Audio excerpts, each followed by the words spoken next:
Welcome to Nepal Food System Youth Dialogue 2021. I would like to present our sincere welcome to all of our personnel present here. YFIT Foundation stands for Youth for Environment, Education and Development Foundation. Our organization is youth-led, non-profit, non-governmental organization working tirelessly to improve lives of Nepalese youth and make an impact in Nepalese society. Here at YFIT Foundation, we are very careful to address issues about environmental relationship with mankind. It is crucial to maintain healthy relationship with different elements that fall under our food systems. Today, we will establish various viewpoints that are practiced abroad and home in order to form structural understanding of the given problem. We believe that through collective effort, innovative approach, and relentless hard work, we will be able to better our food systems. I would like to thank all of our guest speakers, esteemed panel personnel, and our partner organization for being part of this program. Once again, I would like to welcome all of everyone to our program. Thank you. Now I would like to hand over to Mr. Ghanshyam Bhattarai. Yeah, thank you very much, Mr. Kulal Magar. Hello, everyone. Namaste and good afternoon from Kathmandu, Nepal. I hope everyone is doing well. My name is Ghanshyam Bhattarai, and I have been working as a zero hunger activist and climate change learner to engage young minds towards food sustainability, climate change for the last 3 years. I'm also working as a regional ambassador at Thought for Food Foundations. Once again, I would like to welcome you all to this session, Nepal Food System Youth Dialogue 2021, which is a National Virtual Youth Consultation Forum for the UN Food System Summit 2021 on the theme of Youth for Food Security and Dignity of Life, organized by Youth for Environment, Education and Development YFIT Foundation in collaboration with Power Shift Nepal, for Real Food Systems and Youth Focus Group for UN Food System Summit to support and promote UN Food System Summit 2021.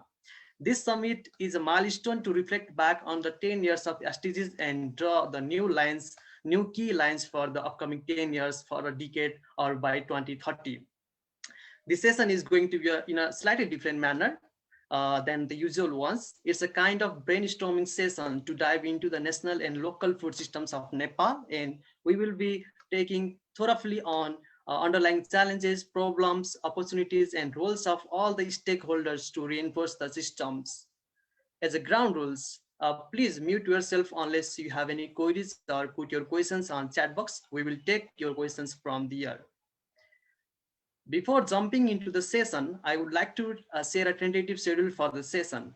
The session is divided into 3 parts. The first one will be about sharing brief information about Food System Summit 2021 and the planning of organizing member state food system dialogue by government bodies, which will be led by Ms. Jolly Duzebal and Mr. Mahesh Kharel.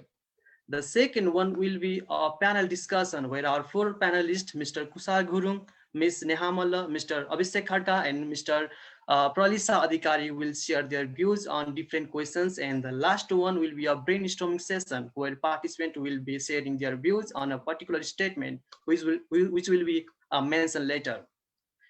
To kick off the session with our first part, we have Mr. Mahesh Kharel as our first special guest.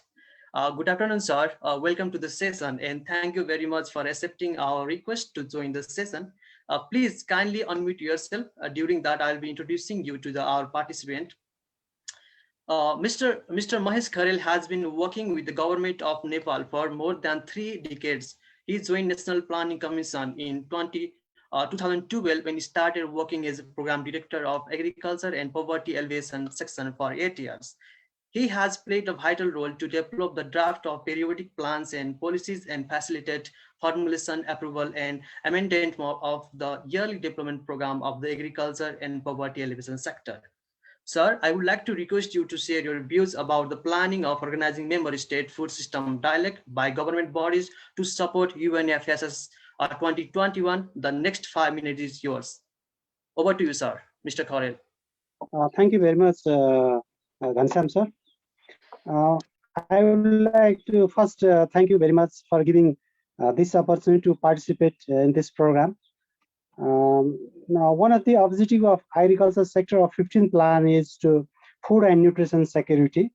In addition to that, government is committed to achieve sustainable development goals. Transform of food system is the central to achieve all goals of SDG by 2030. COVID-19 pandemic has shown the fragility and inequalities of our food system. This incident gave us lesson to make food system more inclusive, resilient, and sustainable. So in this context, we have to work together. Government, private sectors, civil society, development partner should work together to achieve goal of sustainable development, sustainable food system. Now I would like to just highlight about how the government initiative for the Old Food System 2021. National Planning Commission formed the organizing and technical committee to organize this food dialogue. We are going to meet next week. So in this meeting, we'll plan to organize dialogue in federal, provincial level, and local level to know the food system in the local context and how we can make food system more sustainable in this local areas. In addition to that, FAO is organizing with the help of European Union to study on Nepali food system. I hope this study also gives some idea about how is our food system, where are the problems, and how we have to go further in the future. I hope this meeting will give me idea how the youth are looking Nepali food system, how they are perceiving the food system, and what are they are perceiving the problem, and how we can improve or reform this food system in our context. And I hope this program will give me an opportunity to learn from you, and that learning I can discuss in our policy formulation areas. Again, thank you very much for giving me this opportunity, and I hope this session will make our food system more sustainable, inclusive, and resilient. Thank you very much. Yeah, thank you very much, Mr. Khalil. Yeah, thank you. Thank you very much, sir, for sharing your visions with our participant. We are hopeful that it will be a great platform to reinforce the Nepal food system better than ever, and will be formulated new policies to alleviate the problem of food insecurity. Thank you very much once again. So as our second special guest, we have Ms. Jolie Duzeval. Greetings, ma'am. Welcome to the session, and thank you very much for accepting our request to join the session. Please kindly unmute yourself. During that, I'll be introducing you to our participant. Ms. Jolie is a Ugandan biologist and is currently the youth focal point for UNFSS Secretariat. Ma'am, I would like to request you to share your brief information about Food System Summit 2021 and why we are taking it as a game-changing summit for the upcoming decade to ensure safe, nutritious, sustainable, and healthy food for all by 2030. The next 10 minutes is yours. Thank you very much. Thank you very much for that introduction, and good afternoon, maybe good morning, good evening, depending on where you are dialing on from. As I have been introduced, I am the youth focal point for the Food Systems Summit.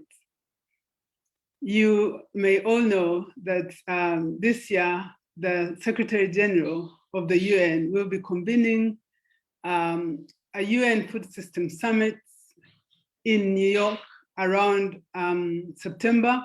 We are still waiting for the real dates, but they will be communicated to us. But as already said by Mr. Mahesh, this is going to be a really critical moment. We understand that transforming our food systems will be significant in helping us deliver on the Sustainable Development Goals.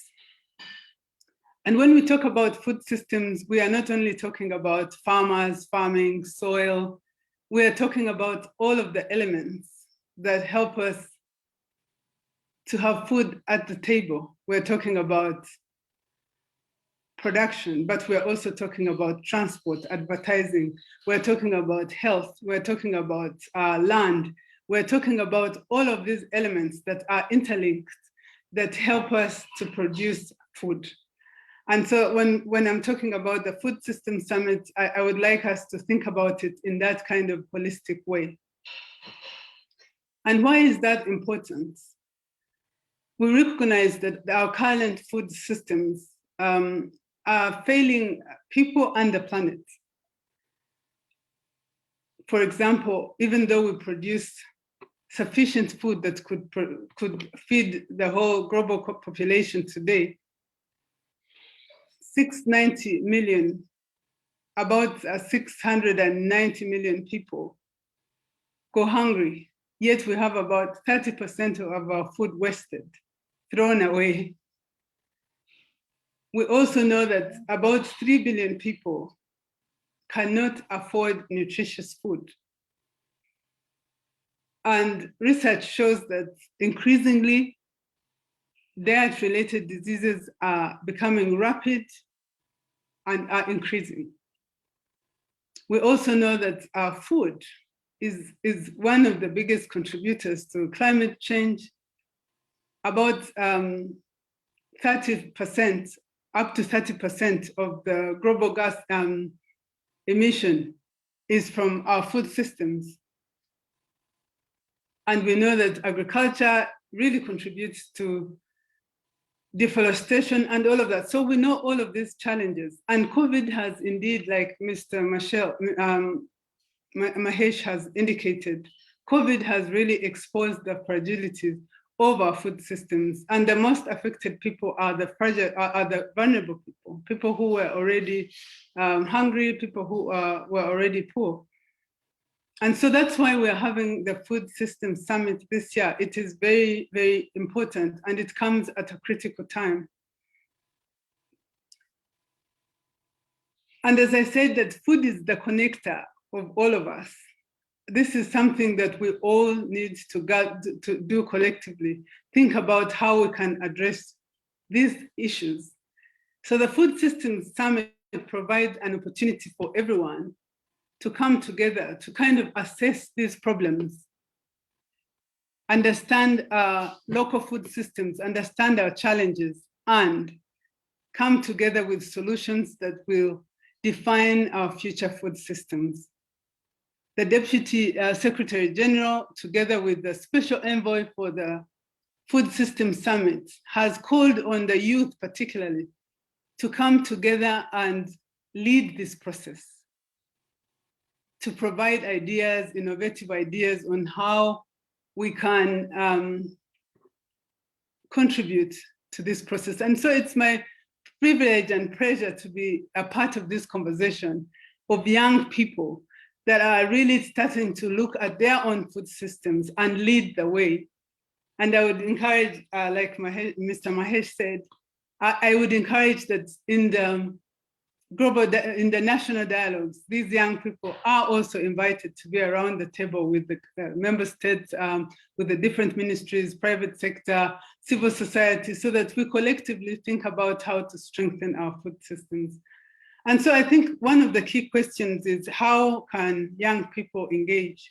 And I will quickly go through some of the things or some of the structures of the summit that are open for people to engage. And I hope to provide links to some of these structures that I'm talking about. One of the ways we can immediately engage is becoming heroes of the Food System Summit. This is one way we can become a part of the Champions Network. And what does this mean?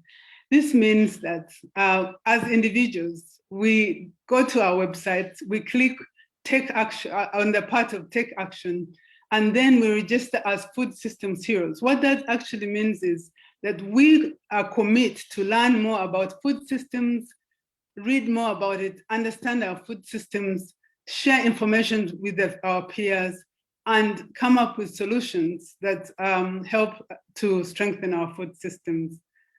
That's one way we can immediately become a part. And that way we can also get feedback from the Food System Summit Secretariat.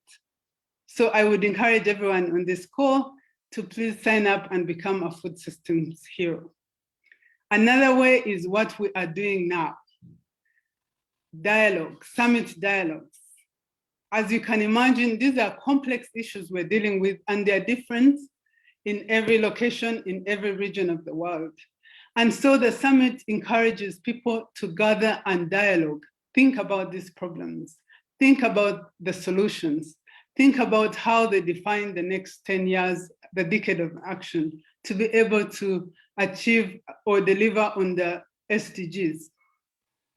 So we have 3 types of dialogues. One is member states convened dialogue. So these are convened by government, and it's great to know that Nepal has given the summit, given the name for the convener. And it's wonderful to hear that conversations have already started. And indeed, it's going to be an interesting period where people come together to talk about these issues. And of course, one of the key things that the summit is promoting is a systems approach, meaning that we're talking about health, we're talking about producing food, we're talking about access to food, we're talking about the environment, we're talking about all of these issues. And so we need a multi-sectoral approach to dealing with these problems. The other type of dialogue is the global dialogue that will be convened by our special envoy, Dr. Agnes Kalibata, and I'm happy to announce that we'll be having a global dialogue focused on youth. So you will be getting an invite from me to participate in this dialogue and bring the Nepal youth voice into that dialogue. The other dialogue is the independent dialogue, which is what we're doing now, and anyone can actually convene a dialogue. I would like to invite you, and maybe we can share some of these links afterwards, to invite you to please start a dialogue. And that means just having a conversation with your peers, dealing with these issues that concern you.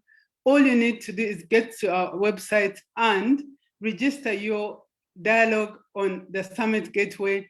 And there you invite people, it will be recorded. And the good thing is that this is the one direct way of contributing to the summit. So the output of this conversation, for example, will be submitted to the summit process. So please register your dialogues and let this dialogue be a beginning. Let each one of us go out into our communities and begin these dialogues that will contribute to the summit. One other last part of the summit is action tracks. Action tracks provide a framework that help us to provide our actions towards the summit, but also towards food systems transformation. We have 5 action tracks. The first action track looks at access to healthy and nutritious food for all. The question asked there is, how can we provide food systems that provide everyone, everywhere, a healthy, safe, and nutritious food? Again, this is a really pertinent question. The second action track looks at how do we transition towards sustainable consumption habits. And this looks at access to nutritious food, but also looks at how we can change our food systems so that they are not resource intensive. The third action track looks at boosting nature positive production systems. And this looks at developing or building food systems that reduce the negative impact towards land degradation, gas emission, biodiversity loss. How do we come up with food systems that are good for the environment? And there are teams that are thinking about that. The other fourth action track is, how do we have inclusive food systems that embrace everybody? How do we make sure that we're not leaving anyone behind? We're going along with our youth, indigenous people, and women. The last action track looks at resilience, and this is very, very important considering our times. How do we develop or build food systems where the people in our food systems are prepared or to kind of withstand or even recover from shock. We now know from COVID that we were not ready. So how do we build our food systems that help us to be more prepared for shocks like floods, conflict, or even disease? And so these are 5 action tracks, and they're quite critical. And I would like to invite you to go to our website where you will find more information about this action track, especially as you begin to think about strengthening your own food systems. I know that this conversation will be focusing on action track number 5, which is understandable and which is quite relevant considering the times that we're in.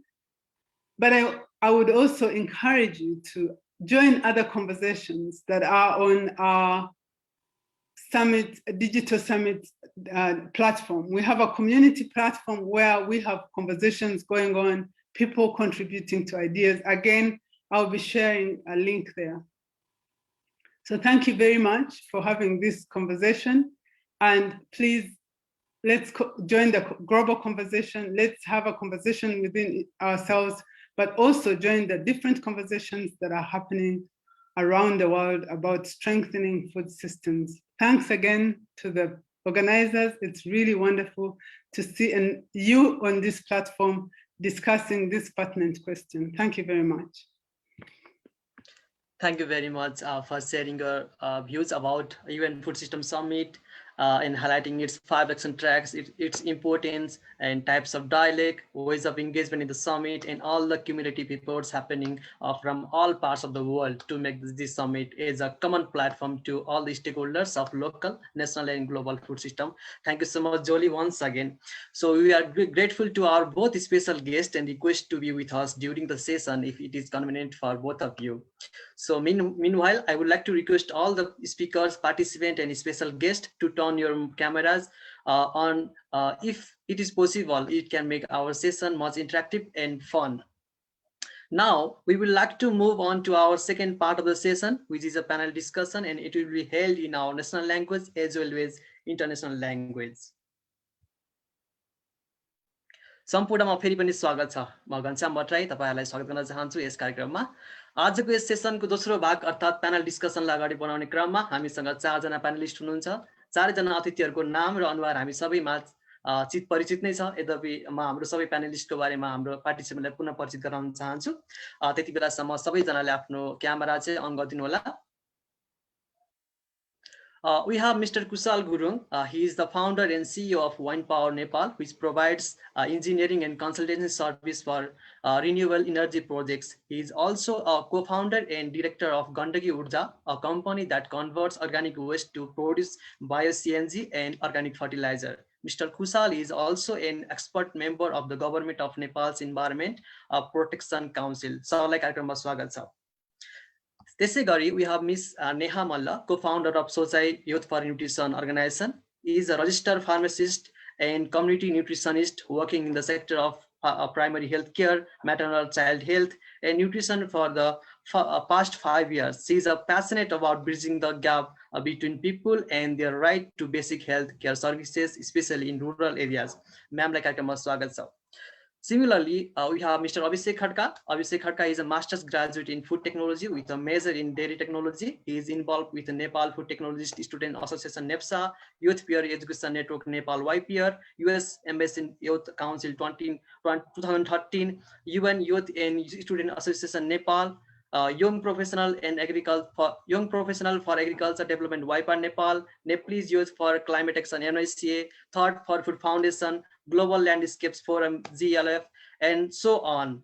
So professionally, he worked as a lecturer, then in a development organization, and now he is a program manager in Bolio Nepal Nutrition Initiative. So like कार्यक्रममा स्वागत छ। त्यसै गरी हामीसँग हुनुहुन्छ प्रलिसा अधिकारी जी। प्रलिसा अधिकारी is an agriculture enthusiast and has completed her Bachelor of Studies in Agriculture. She is currently working as the CEO of Metro Kheti, a startup promoting urban farming in cities areas of Nepal. She is also the former president of Youth for Agri Welfare, a youth-led organization working in collaboration with government, women, and youth groups to bridge the gap in farming practices. म सम्पूर्ण ma'am लगायत सम्पूर्ण प्यानलिस्टलाई फेरि पनि कार्यक्रममा स्वागत गर्न चाहन्छु। अब कति पनि ढिलाइ नगरिकन चाहिँ हामी विषयवस्तुतर्फ प्रवेश गर्न चाहन्छौँ। सो हामीसँग केही क्वेसन्सहरू छ जुन चाहिँ हामीले प्रिपेयर गरेका छौँ। सो सबैभन्दा पहिलो चरणमा म मिस्टर कुशाल गुरुङबाट नै सुरुवात गर्न चाहे। Sir, could you please turn your mic on?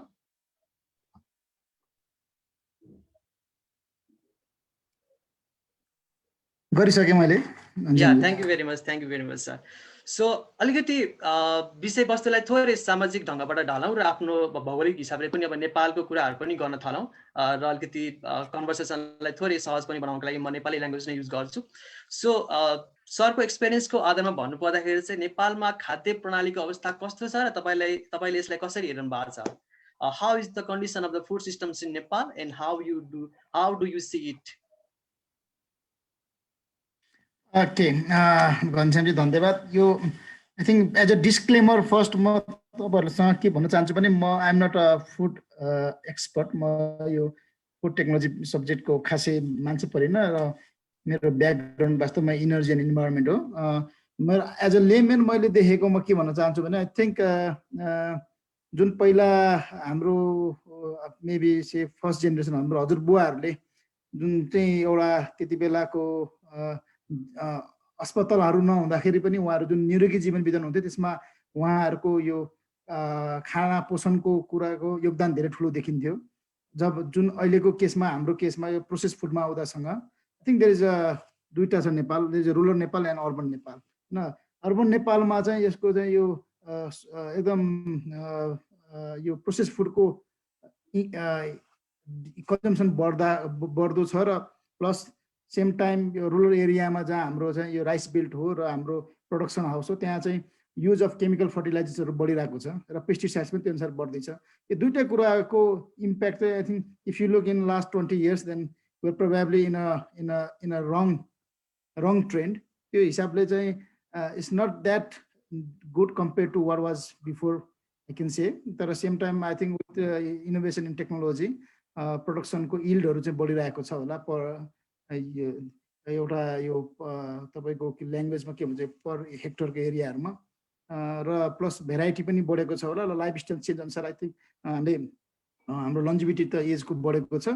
तर फुडको overall both in terms of impact on the soil because of massive use of chemical fertilizers and very intensive agriculture practice र सेम टाइम हेल्थमा चाहिँ यो process food र use of पेस्टिसाइड्सले maybe it's not that ideal. मेरो observation चाहिँ त्यो हो। या धन्यवाद सर, धन्यवाद। म यही क्वेसनलाई जोडेर अलिकति अगाडि बढ्न चाहे र म यो प्लेटफर्म चाहिँ मिस्टर अभिषेक खड्कासँग सेयरिङ गर्न चाहे र सरलाई चाहिँ अघिको क्वेसन सँगसँगै र नेपालमा अहिले जुन फुड सिस्टमसँग भएको च्यालेन्जेसहरूको बारेमा नि थोरै हाइलाइट गरिदिन चाहिँ म रिक्वेस्ट गरेँ। थ्याङ्क यू घनश्याम भाइ। नेपालको फुड सिस्टम भन्नु पर्दाखेरि चाहिँ मेरो एङ्गलबाट लाइक हामी चाहिँ we are rapidly transforming our food system from normal food to package फुडहरूमा हामी चाहिँ एकदम ट्रान्सफर्म भइरहेछ। अब प्याकेजिङ फुड भन्नु त त्यहाँ मेनी रिस्कहरू पनि छ। लाइक रिसेन्टली एउटा न्युज आएको थियो 1 month ago विभिन्न एक्सपायर्ड भएको चक्लेट्सहरूमा चाहिँ अब रिलेबलिङ इस्युजहरू आइरहेछ होइन। यो फुड सेफ्टीको कुरा पनि छ यो कुराहरूमा। अनि एउटा एङ्गलमा त्यो छैन, अर्को एङ्गलमा चाहिँ राम्रो कुरा के छ भने I see more young entrepreneurs involve in agriculture फिल्डमा पनि देखिरहेछ। पास्ट 5 yearsको एक्सपिरियन्स मेरो एग्रिकल्चरमा हेर्दाखेरि चाहिँ धेरैजना युवा भाइ बहिनीहरूले चाहिँ अब एग्रिकल्चरमा चाहिँ इन्भेस्ट गरिराख्नु भएको छ। त्यो चाहिँ एउटा राम्रो कुरा हो। र लास्ट 30 yearsको प्रोफाइलिङ सरी 1970देखिको प्रोफाइलिङ एग्रिकल्चर प्रोफाइलिङहरू हेर्नु भने Nepal was a rice exporting country. त्यतिखेर चाहिँ राइसको एक्सपोर्टबाट नेपालमा गुड राइस एक्सपोर्टको पैसाबाट जिडिपीमा कन्ट्रिब्युट हुन्थ्यो भने अहिले चाहिँ we are importing huge amount of rice. यसमा चाहिँ अब एउटा चाहिँ कल्टिभेबल ल्यान्ड घटिरहेछ होइन। अनि अर्को चाहिँ पपुलेसन ऱ्यापिडली बढेर चाहिँ अनम्यानेज्ड लाइक अर्बनाइजेसनहरू छ। कहाँ गर्नुपर्ने त्यो थाहा छ। खेतीयोग्य जमिन जहाँ पनि अहिले कन्क्रिटाइज भइरहेछ, इभन इन तराई अल्सो। म केही जिल्लाहरू अहिले घुमि नै रहेको छु, तराईको जिल्लाहरू। त्यो कारणले आइ एम वरिङ बाई 2050 चाहिँ के हुने होला, यो खानेकुरा खेतीयोग्य जमिन सबै कन्क्रिटाइज भएपछि मान्छेहरूले के चाहिँ किन्ने होला, गरिबहरूले के खान्छ होला, किनभने हामी त सबै प्रकारको मान्छेहरू हुनुहुन्छ। त्यो चाहिँ मलाई लागिरहेको कुरा हो। अब यति भनिराख्दा पनि like I am pretty much hopeful that केही नयाँ फुडहरू पनि आउँछ, सुपर फुडहरूको रिसर्च भइरहेछ अहिले R&D ल्याबमा। जस्तै थोरै खाने बित्तिकै कम्प्लिट इनर्जीहरू दिने, जस्ट लाइक पिनट बार अनि अर्को माइक्रोन्युट्रियन्ट बारहरूको चाहिँ रिसर्चहरू भइरहेको छ। अनि आई होप बाई त्यति दिनसम्म के नयाँ फुडहरूको पनि डेभलपमेन्ट हुन्छ जुन चाहिँ एफोर्डेबल पनि हुन्छ, एक्सेसेबल पनि हुन्छ। But it might take time for in Nepal, but यो चाहिँ आउँछ 2050सम्म। एउटा पाटो त्यो छ। अर्को पाटो जलवायु परिवर्तनको नि यता एङ्गल चाहिँ रहिरहेछ। जलवायु परिवर्तन लाइक नेपालमा चाहिँ अब one of the vulnerable countries नै भनिन्छ जलवायु परिवर्तनको, जहाँ चाहिँ अब एग्रिकल्चर प्रोडक्टिभिटी अनि रेनफल प्याटर्नहरू चाहिँ चेन्ज भइरहेछ। सर्ट रेनफल हाम्रो घटिरहेछ भने लङ रेनफलहरू हाम्रो बढिरहेछ, जसले गर्दा चाहिँ अब लाइक कहिलेकाहीँ चाहिँ ड्राउट हुने, कहिलेकाहीँ चाहिँ हेभी फ्लडिङ हुने पनि केसेस सिनेरियो चाहिँ हामी देखि नै रहेछौँ। त्यो कारणले गर्दाखेरि नेपालको food system is more challenging. यसमा चाहिँ अब पोलिसी लेभलबाटै नयाँ कुराहरू चाहिँ आउनुपर्छ एग्रिकल्चर सिस्टम्सहरूमा। उत्पादन भएदेखि लिएर प्रशोधन हुँदैछ कन्ज्युमरसम्म आउँछ, एउटा कम्प्लिट चेनहरू चाहिँ बनाउनु जरुरी छ क्या। लाइक हामीमा चाहिँ अब एउटा गुड एक्जाम्पल म के दिन चाहन्छु भने नेपालमा चिनी इम्पोर्ट गर्न पाइँदैन होइन। तर के छ भने नेपालको चिनी उद्योगहरूले चाहिँ फेरि किसानहरूलाई उखुको प्राइस नतिरेको केसेसहरू पनि देखिरहेछ पास्ट 6-7 महिनादेखि। अब आइएम नट सपोर्टर अफ नेपालमा चाहिँ म चाहिँ चिनी इम्पोर्ट गर्नुहुन्न भन्ने सपोर्टर होइन। तर हाम्रो कस्ट सस्तो हुन्छ भने इट्स एन ओपन मार्केट के, यो चाहिँ इम्पोर्ट गर्न पाउनुपर्छ भन्ने भन्छु म। यो चाहिँ किनभने अब त्यसले गर्दा चाहिँ कम्पिटिसन राइज हुन्छ अनि त्यसमा चाहिँ गुड हेल्दी कम्पिटिसन हुन्छ मल्टी कन्ट्रिजहरूमा पनि। त्यस्तै विभिन्न प्रोडक्टहरू छ जुन चाहिँ नेपालमा इम्पोर्ट गर्न ब्यान गरिएको छ। एउटा त मैले एउटा चिनीको एक्जाम्पल मात्रै दिएँ, the lots of other products also. समग्र भन्नुपर्दाखेरि नेपालको food system so far is good, but it might be a very much risky after 10 years, 15 years. That's my answer. Thank you. Yeah, thank you, Mr. Abhishek. So म थोरै अगाडि बढ्न चाहे र miss प्रलिसा जी तर्फ लाग्न चाहे। So as a student of agriculture र अहिले मेट्रो खेतीमा चाहिँ तपाईँ आबद्ध पनि हुनुहुन्छ र यो नेपालको एग्रिकल्चर सिस्टमलाई हेर्दाखेरि जुन अघि अभिषेकजीले पनि सेयरिङ गर्नुभयो, बाहिरबाट खाद्यान्नहरू पनि आउँछ र कुनै खाद्यान्नहरूलाई चाहिँ ब्यान पनि गरिएको छ। सो नेपालमा पनि कति धेरै प्रोडक्सन हुन्छ तर त्यो प्रोडक्सनले चाहिँ हामीलाई चाहिँ पुगिरहेको छैन। सो एज अ एग्रिकल्चरिस्ट इन तपाईँ जुन मेट्रियो खेतीमा तपाईँले काम गर्नुभएको एक्सपिरियन्सको आधारमा चाहिँ नेपालको एग्रिकल्चर सिस्टममा चाहिँ के समस्याले गर्दा चाहिँ त्यो भइरहेको छ, कृपया आफ्नो केही एक्सपिरियन्सहरू सेयर गरिदिनुहोस् न। Thank you so much Ghanshyamji. So म एग्रिकल्चर स्टुडेन्ट हुँदै गर्दाखेरि मैले नेपालको फुड सिस्टमलाई डिस्क्राइब गर्नुपर्दाखेरि चाहिँ मैले कसरी गर्छु भन्दाखेरि इट्स सिस्टम भनेपछि हामीले सम्पूर्ण एलिमेन्टलाई अघि जलीले पनि भन्नुभयो होइन, we are looking at different elements. अनि हाम्रो फर्स्टमा प्रोडक्सन हुने भनेको फर्स्टमा इनपुट आउनुपर्छ होइन, सिड्स फर्टिलाइजर्स कतिको सहुलियत छ त प्रोडक्सन गर्ने मान्छेलाई, फार्मर्सहरूलाई कतिको सहुलियतमा त्यो एक्सेसिबल छ कि छैन। अनि उनीहरूको ल्यान्ड, अब म तपाईँलाई एउटा इक्जाम्पल दिन्छु होइन। म रिसेन्टली ललितपुर यो कृषि ज्ञान केन्द्रमा जाँदाखेरि एकजना फार्मरले चाहिँ he was I'm very sorry मेरो फोन आयो, he was doing commercial vegetable farming होइन। भेजिटेबल फार्मिङ गर्दै गर्दाखेरि उहाँले 1 रोपनी जग्गामा फार्मिङ गर्दै गर्दाखेरि 12जना मान्छेसँग चाहिँ त्यो ल्यान्ड चाहिँ लिजमा लिनु परिरहेको छ कि। सो फ्रेगमेन्टेड ल्यान्ड छ हाम्रो होइन। अनि त्यो फ्रेगमेन्टेड हुँदै गर्दाखेरि पनि स्क्याटर्ड छ, प्रोडक्सनहरू एकदमै स्क्याटर्ड छ। अनि तपाईँलाई रिसेन्टली अहिले यो जब कोभिड आयो होइन, कोभिड आइसके पछाडि गाउँमा जब जो चाहिँ सब्सिस्टेन्स फार्मिङ भन्छौँ हामी, जो चाहिँ आफ्नै फार्मिङमा चाहिँ डिपेन्डेन्ट, आफ्नो सबै प्रोडक्सन चाहिँ आफै गर्नुहुन्छ, उहाँहरूलाई चाहिँ खासै धेरै प्रब्लम देखिएन। तर सिटी एरियामा तपाईँ अर्बनको कुरा गर्नुहुन्छ भने हामीलाई चाहिँ तरकारी आएन नि त, मेजर हाम्रो जुन स्टेपल फुड हाम्रो vegetables it was not there in the market. त्यो हुँदै गर्दाखेरि हाम्रो पहुँचमा भएन, त्यो एक्सेसको कुरा पनि आउँछ होइन। So there are lot of elements यो हामी फुड सिस्टमको कुरा गर्दै गर्दाखेरि। अनि म मेट्रो खेतीमा आबद्ध हुँदै गर्दाखेरि चाहिँ मैले चाहिँ एउटा कुरा के भन्न चाहन्छु भने जता हामी जहाँ छौँ त्यहाँ चाहिँ पहुँच हुन पऱ्यो। त्यो कुराको पहुँचै छैन भने हामीले त्यहाँ चाहिँ क्रिएट गर्न सक्नु पऱ्यो। So that's why we created metro खेती होइन, किनभने हामीले अब अर्बनाइजेसनको पिकमा हुँदै गर्दाखेरि सिटी एरियाजहरू बढिरहेछ, अर्बनाइजेसन बढिरहेछ, कन्क्रिट जङ्गल्सहरू क्रिएट भइरहेछ काठमाडौँमा, ललितपुरमा, भक्तपुरमा होइन। तर हामीले त्यो कन्क्रिट जङ्गल्सलाई चाहिँ we can create them into a greener environment भनेर चाहिँ आफ्नो पहुँचमै पनि आफ्नो तरकारी खेती चाहिँ अथवा हामी तरकारी फलफुलमा चाहिँ आत्मनिर्भर हुन सक्छौँ भन्ने हिसाबले चाहिँ त्यसरी पनि सोच्न सकिन्छ भन्ने एउटा छुट्टै पाटो लिएर चाहिँ maybe that's a good initiative जस्तो लाग्छ मलाई। Yeah, that's a very important point actually. So म थोरै अगाडि बढ्न चाहे, म चाहिँ नेहाजीतर्फ लाग्न चाहे अब चाहिँ, र नेहाजीको आफ्नो कामहरू हेर्दा चाहिँ थोरै कम्युनिटी बेस्ड नै छ र न्युट्रिसनमा काम गर्नु भएको छ।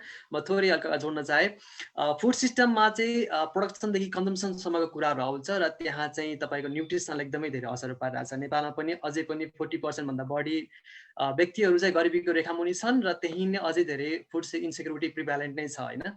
यस्तो अवस्थामा चाहिँ हजुरले न्युट्रिसनको अवस्था नेपालमा मालन्युट्रिसनको अवस्थाले कसरी हेरिनु भएको छ र यसले चाहिँ हामीलाई कहाँनिर गएर चाहिँ एकदमै च्यालेन्ज क्रिएट गराएको छ, यसको बारेमा केही जानकारी दिनुहोस् न। Thank you Ghanshyamji.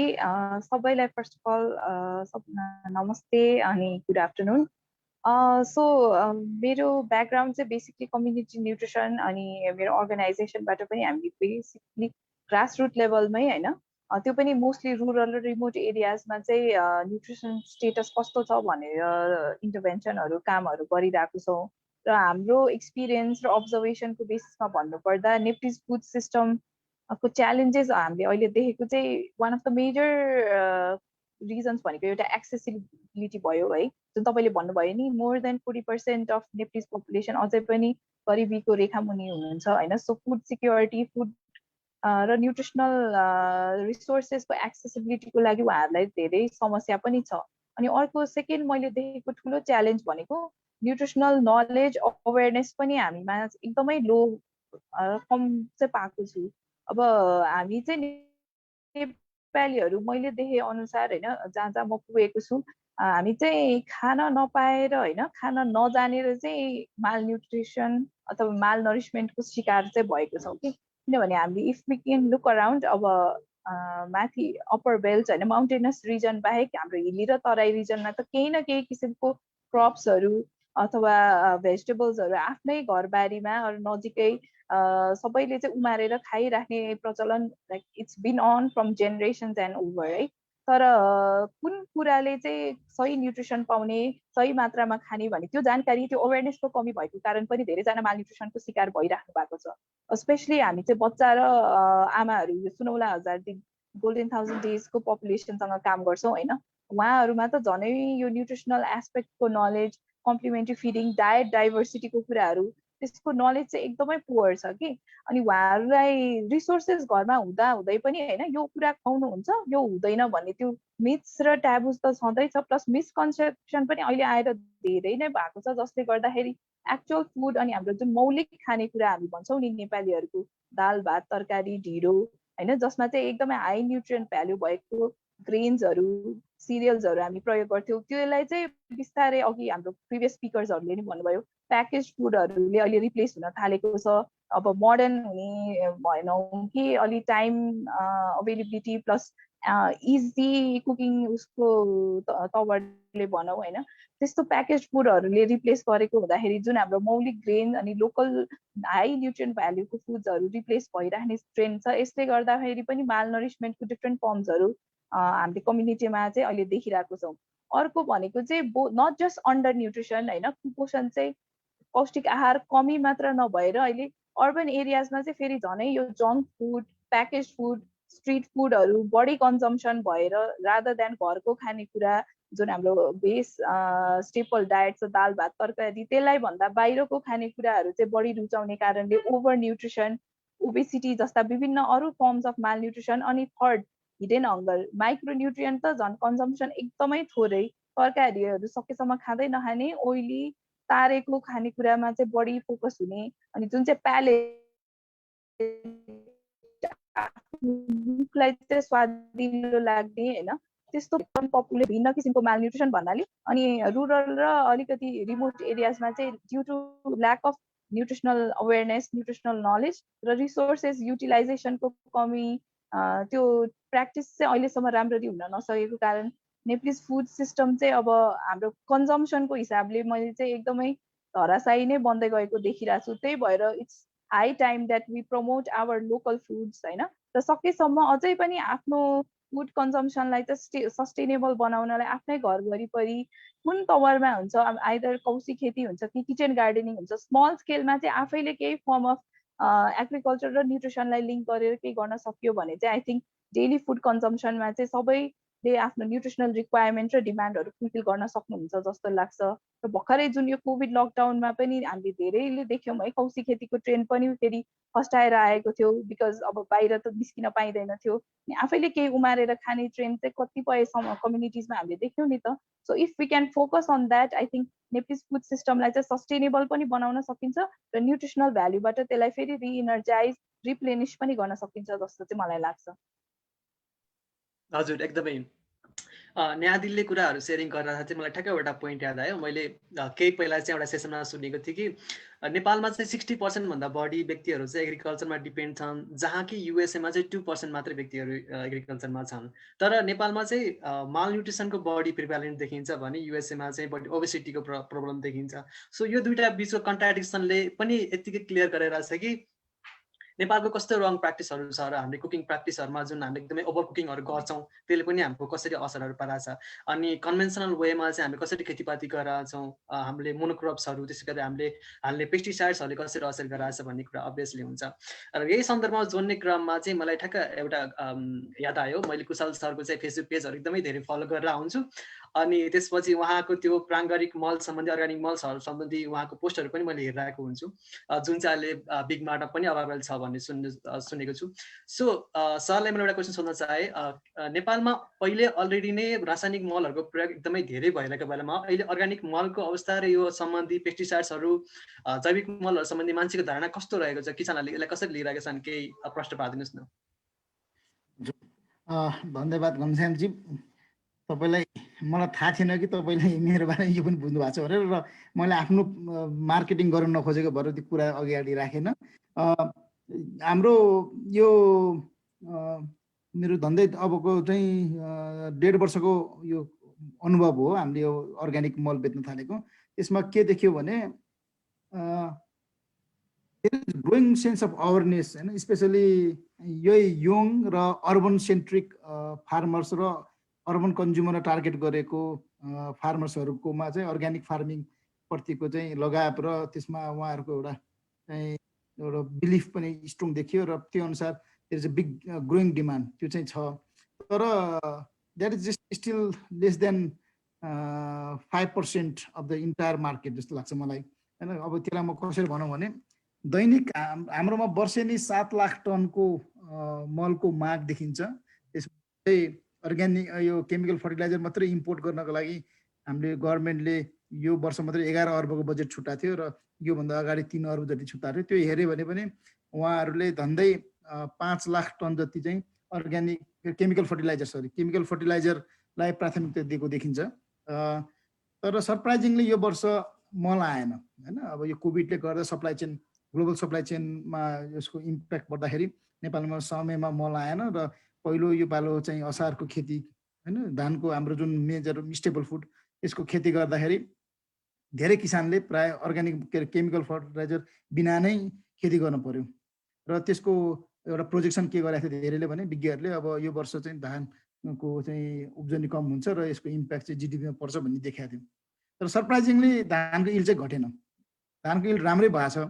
अब यसले गर्दा चाहिँ एक हिसाबको उत्साह र न्यू मान्छेको एउटा यो ओभर डिपेन्डेन्स र ओभर बिलिफ जुन चाहिँ थियो केमिकल फर्टिलाइजरप्रति, त्यो एक हिसाबले यसलाई चाहिँ सेक गराएको छ, यसलाई हल्लाइदिएको छ। मान्छे कन्फ्युज छ अब साँच्चै के हो, केमिकल फर्टिलाइजर युज नगरे पनि त यसरी त उत्पादन त घटिन हुने रहेछ भन्ने कुरा पनि उहाँले बुझ्न थालेको छ। र केमिकल फर्टिलाइजरको विकल्पमा अर्ग्यानिक फर्टिलाइजर हो भन्ने कुरा त धेरैलाई थाहा पनि थियो। तर अर्ग्यानिक फर्टिलाइजरमा उहाँहरू सिधै जान नखोज्नुको कारण चाहिँ के थियो भने केमिकल फर्टिलाइजरले जस्तो immediate year on year impact त अर्ग्यानिक फर्टिलाइजर दिँदैन। अर्ग्यानिक फर्टिलाइजरको एनपिकेको भ्यालु अब तपाईँहरू धेरैजना एग्रिकल्चरको विद्यार्थी हुनुहुन्छ होइन, अब 1.5 देखि 3 सम्म मात्रै पुग्छ भने नाइट्रोजन, वेराज अब चाहिँ युरिया भएको अब यो केमिकल फर्टिलाइजर 40 भन्दा माथि हुन्छ। त्यसले गर्दा चाहिँ यो यो कम्पेयर गर्न मिल्दैन, तर लङ रनमा ओभर द पिरियड चाहिँ जहिले पनि अर्ग्यानिक फर्टिलाइजर विल विन भन्ने कुरा थाहा हुँदा पनि उहाँहरू चाहिँ यो दिगो भन्ने शब्दमा त्यति इन्ट्रेस्टेड थिएन, किनभने उहाँहरूलाई हरेक वर्ष बादमै इम्पोर्टेन्ट हुन्छ, लङ टर्म त्यति नसोच्ने धेरै जस्तो हाम्रो चाहिँ यो एकदम सब्सिस्टेन्स फार्मिङ गर्ने किसानहरूको बाध्यता हो। तर त्यो अब हाम्रो यो फर्टिलाइजर मार्केटको इन्टायर चाबी र यसको चाहिँ मेन अब कन्ट्रोल भनेको गभर्मेन्ट रहेछ, किनभने गभर्मेन्टको अनुदानले नै यो मार्केट एकदम डिस्टर्टेड छ र सबैजना यसैको वरिपरि घुम्छ। अब हामीले हाम्रो अर्ग्यानिकमा जति बल गरेर बेच्छु भने पनि धेरैजना किसान चाहिँ अब यो अनुदानमा आए मात्रै किन्छौँ, नत्र भने हामी किन्दैनौँ। र अनुदानमा आयो भने चाहिँ महँगो कुरा पनि डिस्काउन्ट दिएपछि सस्तो लाग्ने रहेछ अनुभव उहाँहरूको सोचाइमा।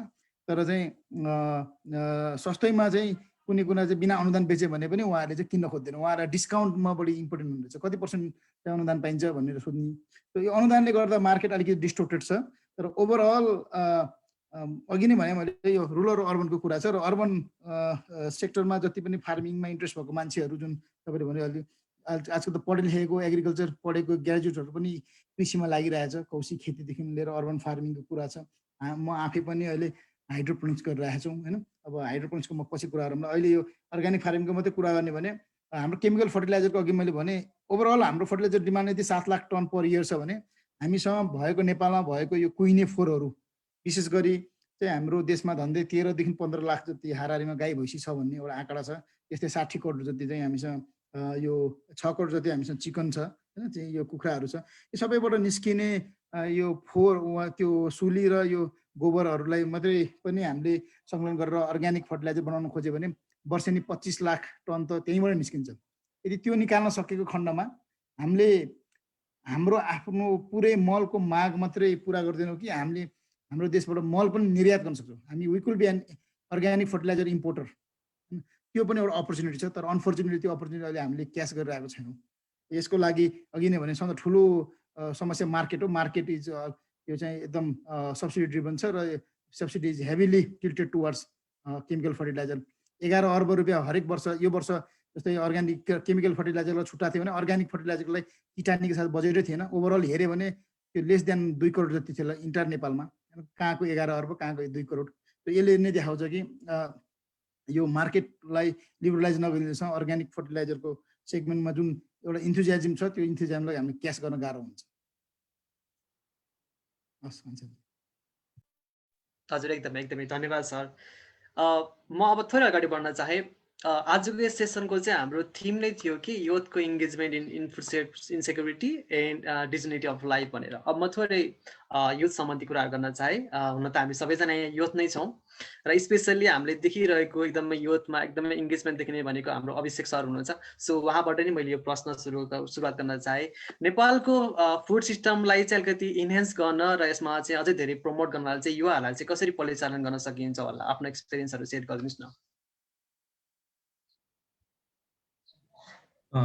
सरी ल, मेरो अलिकति ल्यापटप प्रब्लम है।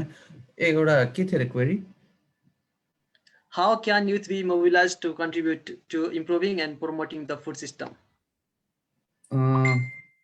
Like I get many queries हैन। म धेरैजना सोध्नुहुन्छ कि उद्योग कसरी दर्ता गर्ने हैन, अनि धेरैजनाको फिडब्याक के आउँछ, that's a very tedious process. जस्तै धेरैले भन्नुहुन्छ कति झन्झटिलो प्रक्रिया। पहिले त यो प्रक्रिया चाहिँ विदिन ल्यापटपमा बसेर बनाउने सिस्टम बनाउनु पर्यो। एउटा त पोलिसी लेभलको कुरा छ क्या यो। किनभने if I am not mistaken nearly 2000 micro enterprise where company रेजिस्टरमा यो कोभिड लकडाउनको पिरियडमा पछि दर्ता भएको छ। यो चाहिँ data use and number of जसले चाहिँ उद्योग दर्ता गर्नुभएको छ। त्यही पनि उहाँहरूको धेरैको एक्सपिरियन्स मैले सुन्न पाएँ, अलिक धेरै नै झन्झटिलो छ। पहिलो कुरा यो झन्झट कम गर्नु पर्यो युवाहरूलाई होइन।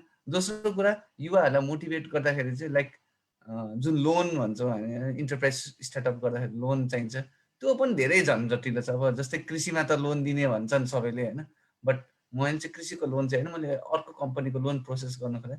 I got a very tedious process क्या, लाइक धेरै कुराहरू बुझाउनु पर्ने होइन। अनि अर्को चाहिँ केही कुरा चाहिँ हाम्रो पोलिसीमा मात्र सीमित, जस्तै सर्टिफिकेट आधारमा लोन पाइन्छ भनेर त सुनेको थिएँ, निकाल्न गएको मैले पाइनँ क्या।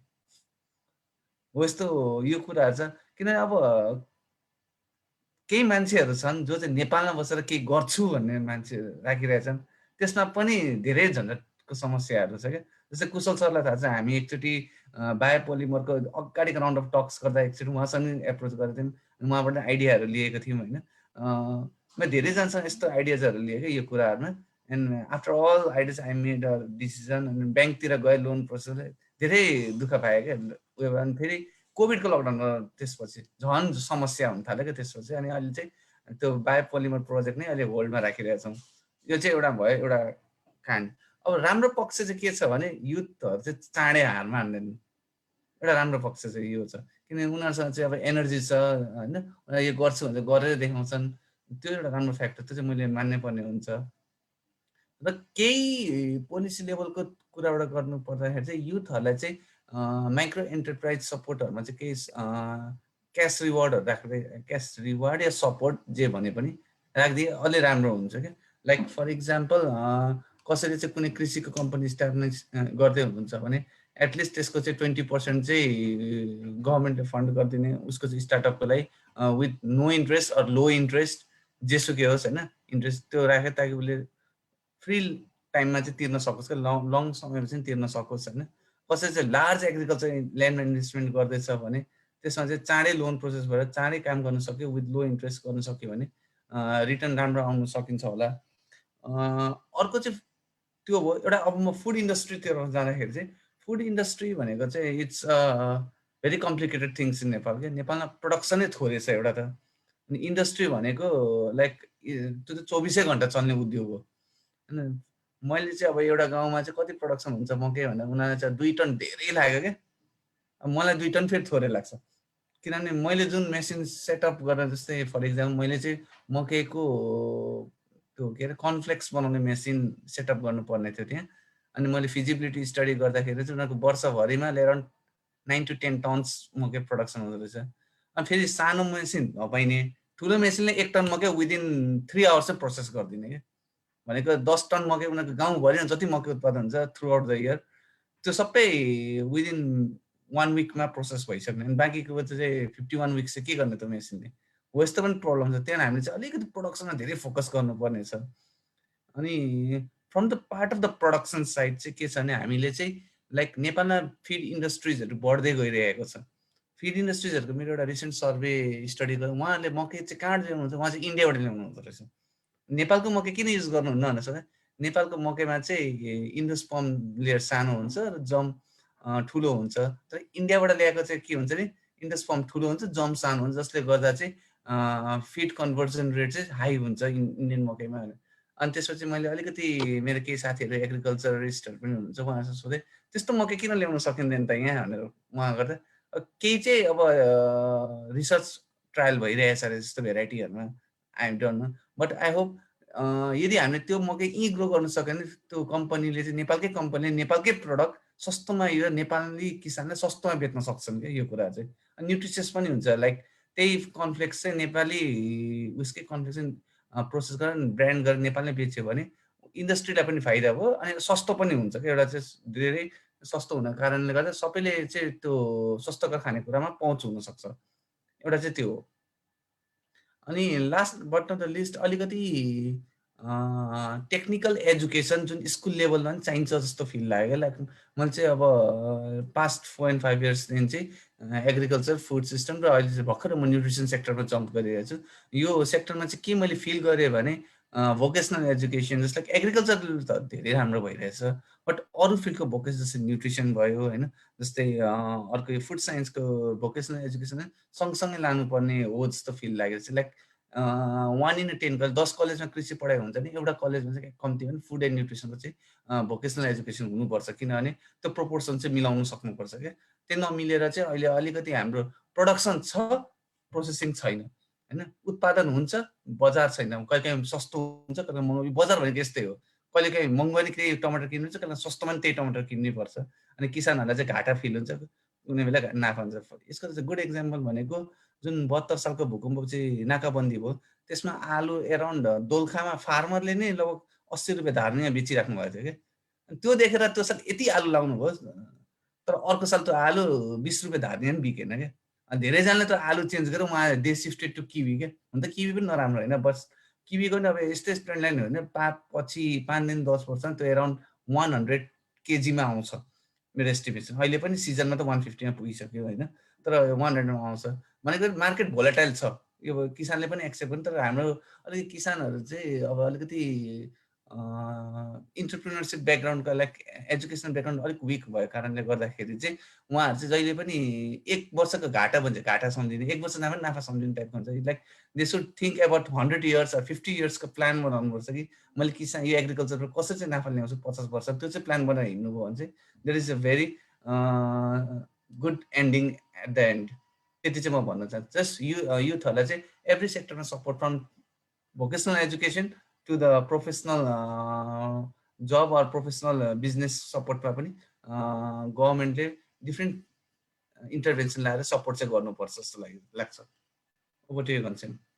यस, थ्याङ्क यू सो मच दादा, एकदमै राम्रो पोइन्ट लाग्यो मलाई। जुन चाहिँ हाम्रो एजुकेसन सिस्टमबाट नै हामीले आफूलाई चाहिँ एजुकेटेड बनाउनु पर्नेदेखि लिएर सरकारको कुराहरूसम्म जोड दिनुभएको छ। हामी यसरी प्यानलिस्टमा गन्थन गरिरहँदा चाहिँ सायद पार्टिसिपेन्टमा पनि केही कुराहरू चाहिँ आइरहेको होला र यसको एन्सरहरू पार्टिसिपेन्टमा पनि केही होला। सो अबको क्रममा चाहिँ म यो फ्लोर चाहिँ हाम्रो पार्टिसिपेन्टमा राख्न चाहेँ र थोरै ब्रेन स्टर्मिङ पनि बनाउन चाहेँ। म क्वेसन तपाईँहरू माझ राख्दैछु, कृपया तपाईँहरूले च्याट बक्समा क्वेसन हेर्नुहोला र तपाईँले आफ्नो विचार के लाग्छ कृपया ढुक्क भएर नितक्क भएर आफ्नो विचारहरू राख्न पाउनुहुन्छ। म क्वेसन एकचोटि यहाँ रिड गर्न चाहन्छु। तपाईँको ठाउँमा खाद्य र कृषिसँग सम्बन्धित चुनौतीहरू समस्याहरू के हुन् र तपाईँको दृष्टिकोणमा यी समस्याको समाधानका लागि तपाईँ आफ्नो कस्तो भूमिका देख्नुहुन्छ? What are the challenges and problems related to food and agriculture in your local area and what do you see as your own role in solving these problems in your approach? म थोरै अब participated हुन चाहेँ र म यो question chat बक्समा copy paste गर्दैछु।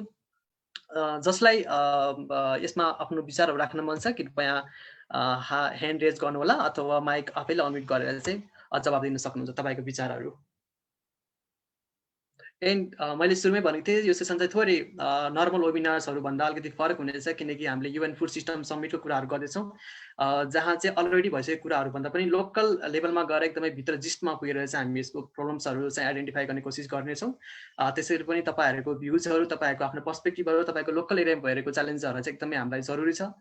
सायद यो चाहिँ हामीले फिडब्याक फर्ममा भरेर पछिसम्म पनि सेन्ड गर्न सक्छौँ। सो प्लिज आफ्नो विचारहरू राखिदिनु होला। Anyone, please?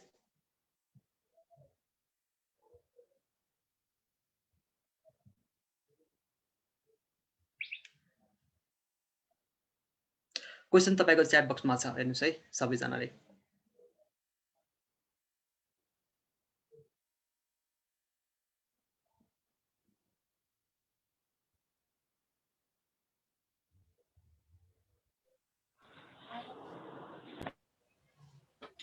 या कसैले बोल्न लाग्नु भएको थियो? मलाई थोरै यो प्रश्नमा चाहिँ हजुर अलिजी प्लिज अलिकति आफ्नो अनुभव चाहिँ यसो सुनाउन मन लाग्यो है। Please please. म चाहिँ प्रोफेसनली एग्रिकल्चर ग्रेजुएट भइसकेको पग्ले क्याम्पसदेखि र मेरो घर चाहिँ दैलेख जिल्लाको पूर्वी एरियातिर पर्छ होइन। अनि मैले अलिकति चाहिँ आफ्नो ठाउँमा देखेको एउटा समस्या भनौँ न, एग्रिकल्चरसँग भनौँ अझ स्पेसल्ली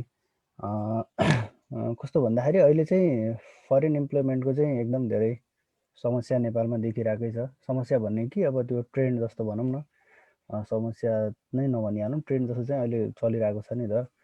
अनि त्यसले गर्दाखेरि चाहिँ हाम्रो जुन कुनै बेलाको उर्वरशील अथवा चाहिँ खेती गरिने जमिनहरू थिए तिनीहरू चाहिँ अहिले चाहिँ बाँझो हुँदै गइरहेछ कि।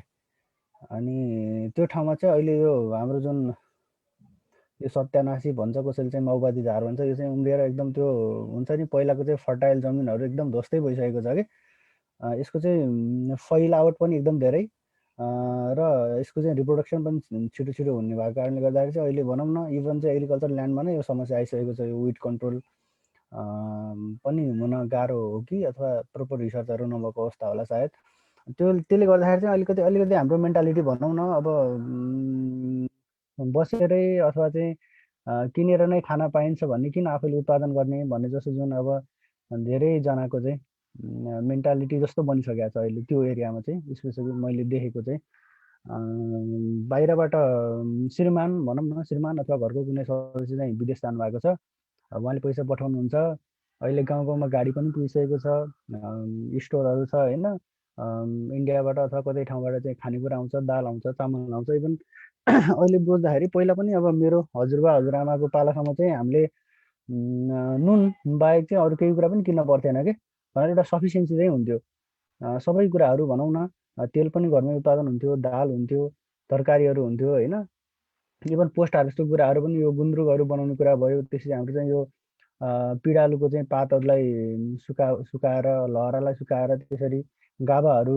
त्यो मस्यौराहरू बनाइन्थ्यो कि अहिले तिनी कुराहरू चाहिँ आफैले अनुभव गरेको बाजेको पालाबाट मेरो बुवाको पालामा आउने बेलासम्म चाहिँ एकदम भनौँ न ड्रास्टिकल्ली चाहिँ त्यो घटिरहेको छ कि अलिअलि चाहिँ हुन्छ तर एज अ घरमा छैन भने के ठिकै छ त बजारबाट किनेर खाउँला भन्ने जस्तो त्यो मेन्टालिटी चाहिँ डेभलप भइसकेको छ कि भनौँ न धेरै ठाउँमा होला सायद यो समस्या तपाईँहरूले पनि रिलेट गर्न सक्नुहुन्छ है यस्तो समस्याहरू चाहिँ देखिरहेको छन् अलिकति चाहिँ हामी परनिर्भरतातिर गइरहेको र यो विषयमा चाहिँ अलिकति हामीले परिवेश बुझेको भनौँ न अलिकति चाहिँ के कस्तो परिवेश छ र यसले चाहिँ भविष्यमा के चाहिँ कुरा समस्या निम्त्याउन सक्छ भनेर बुझेको मान्छेहरूले चाहिँ प्लस अझै यो सरकारी निकायबाट भनौँ न उत्पादन भइरहेको तर चाहिँ बजारको अलिकति समस्या तपाईँहरू सबैलाई थाहा नै छ है उत्पादन हुँदाखेरि चाहिँ वात्तै एकैचोटि हुन्छ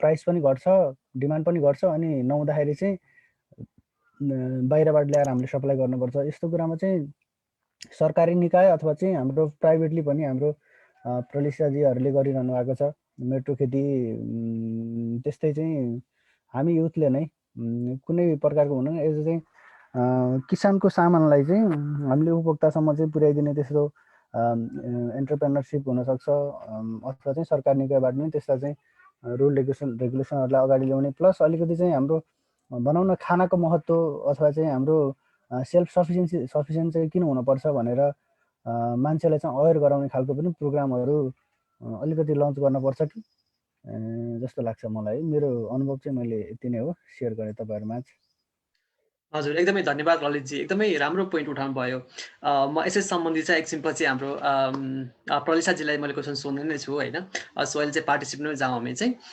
अरू के कसैले केही सेयरिङ गर्न चाहनुहुन्छ आफ्नो लोकल एरियामा भएको समस्याहरू के कस्तो छ र कसरी बुझिरहनु भएको छ र आफ्नो रोल्सहरू के कस्तो छ जस्तो लाग्छ तपाईँलाई प्लिज सेयरिङ गरिदिनुहोस्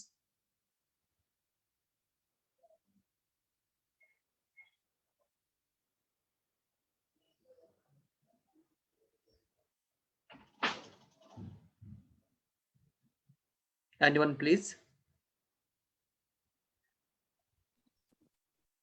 म भन्छु है त हजुर प्लिज स्योर हजुर म चाहिँ हाम्रो लोकल मार्केट म चाहिँ अब उदयपुरको मेरो घर अनि त्यहाँ चाहिँ मैले के देखिरहेको छु भने चाहिँ हाम्रो उदयपुरमा एउटा समस्या देखेको चाहिँ हाम्रो लोकल मार्केटमा चाहिँ तरकारीहरू मैले जस्तै म एउटा प्रड्युसर भएँ होइन एउटा फार्मर भएर चाहिँ मैले अदुवा 20 क्विन्टल अब कति हुन्छ होइन मेरो अदुवा चाहिँ मैले रोपेँ होइन सिजन अनुसार मैले आफ्नो अदुवा रोपेँ तर के हुन्छ भने चाहिँ अब चाहिएको मार्केटमा चाहिँ अब मैले बेच्न सक्दिनँ कि जति मैले त्यो अदुवा रोप्नको लागि मैले खर्च गरेँ बिउ ल्याएँ त्यसको लागि अन्य सामग्रीहरू मैले जुन जमिनमा चाहिनेहरू त्यो अदुवा राम्रो उत्पादन हुनको लागि मैले जति खर्च गरेँ तर त्यति चाहिँ मैले मार्केटमा बेच्दा चाहिँ त्यो मैले मार्केट प्राइसै पाउँदिनँ कि अनि किनभने चाहिँ अब त्यहाँ कम्पिटिसन पनि भयो एउटा कारण चाहिँ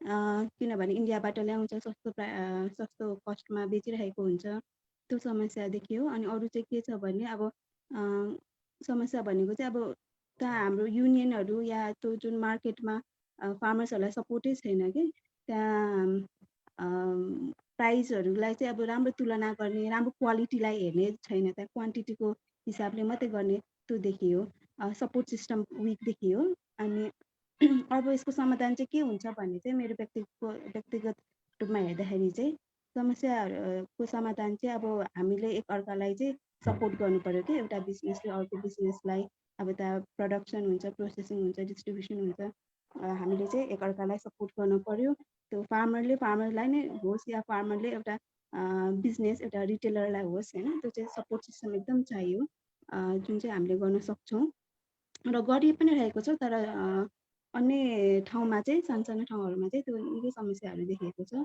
अनि अरू चाहिँ सल्युसन्स भनेको चाहिँ अब हामीले हेबिट चेन्ज गर्न पनि सक्छौँ, जुन चाहिँ अब हामीले चाहिँ अब जस्तै अहिले प्लास्टिकको मेटेरियल्सहरू बेसी युज गरिन्छ, जस्तै प्लास्टिकको नाङ्लो, प्लास्टिकको कुचोहरू।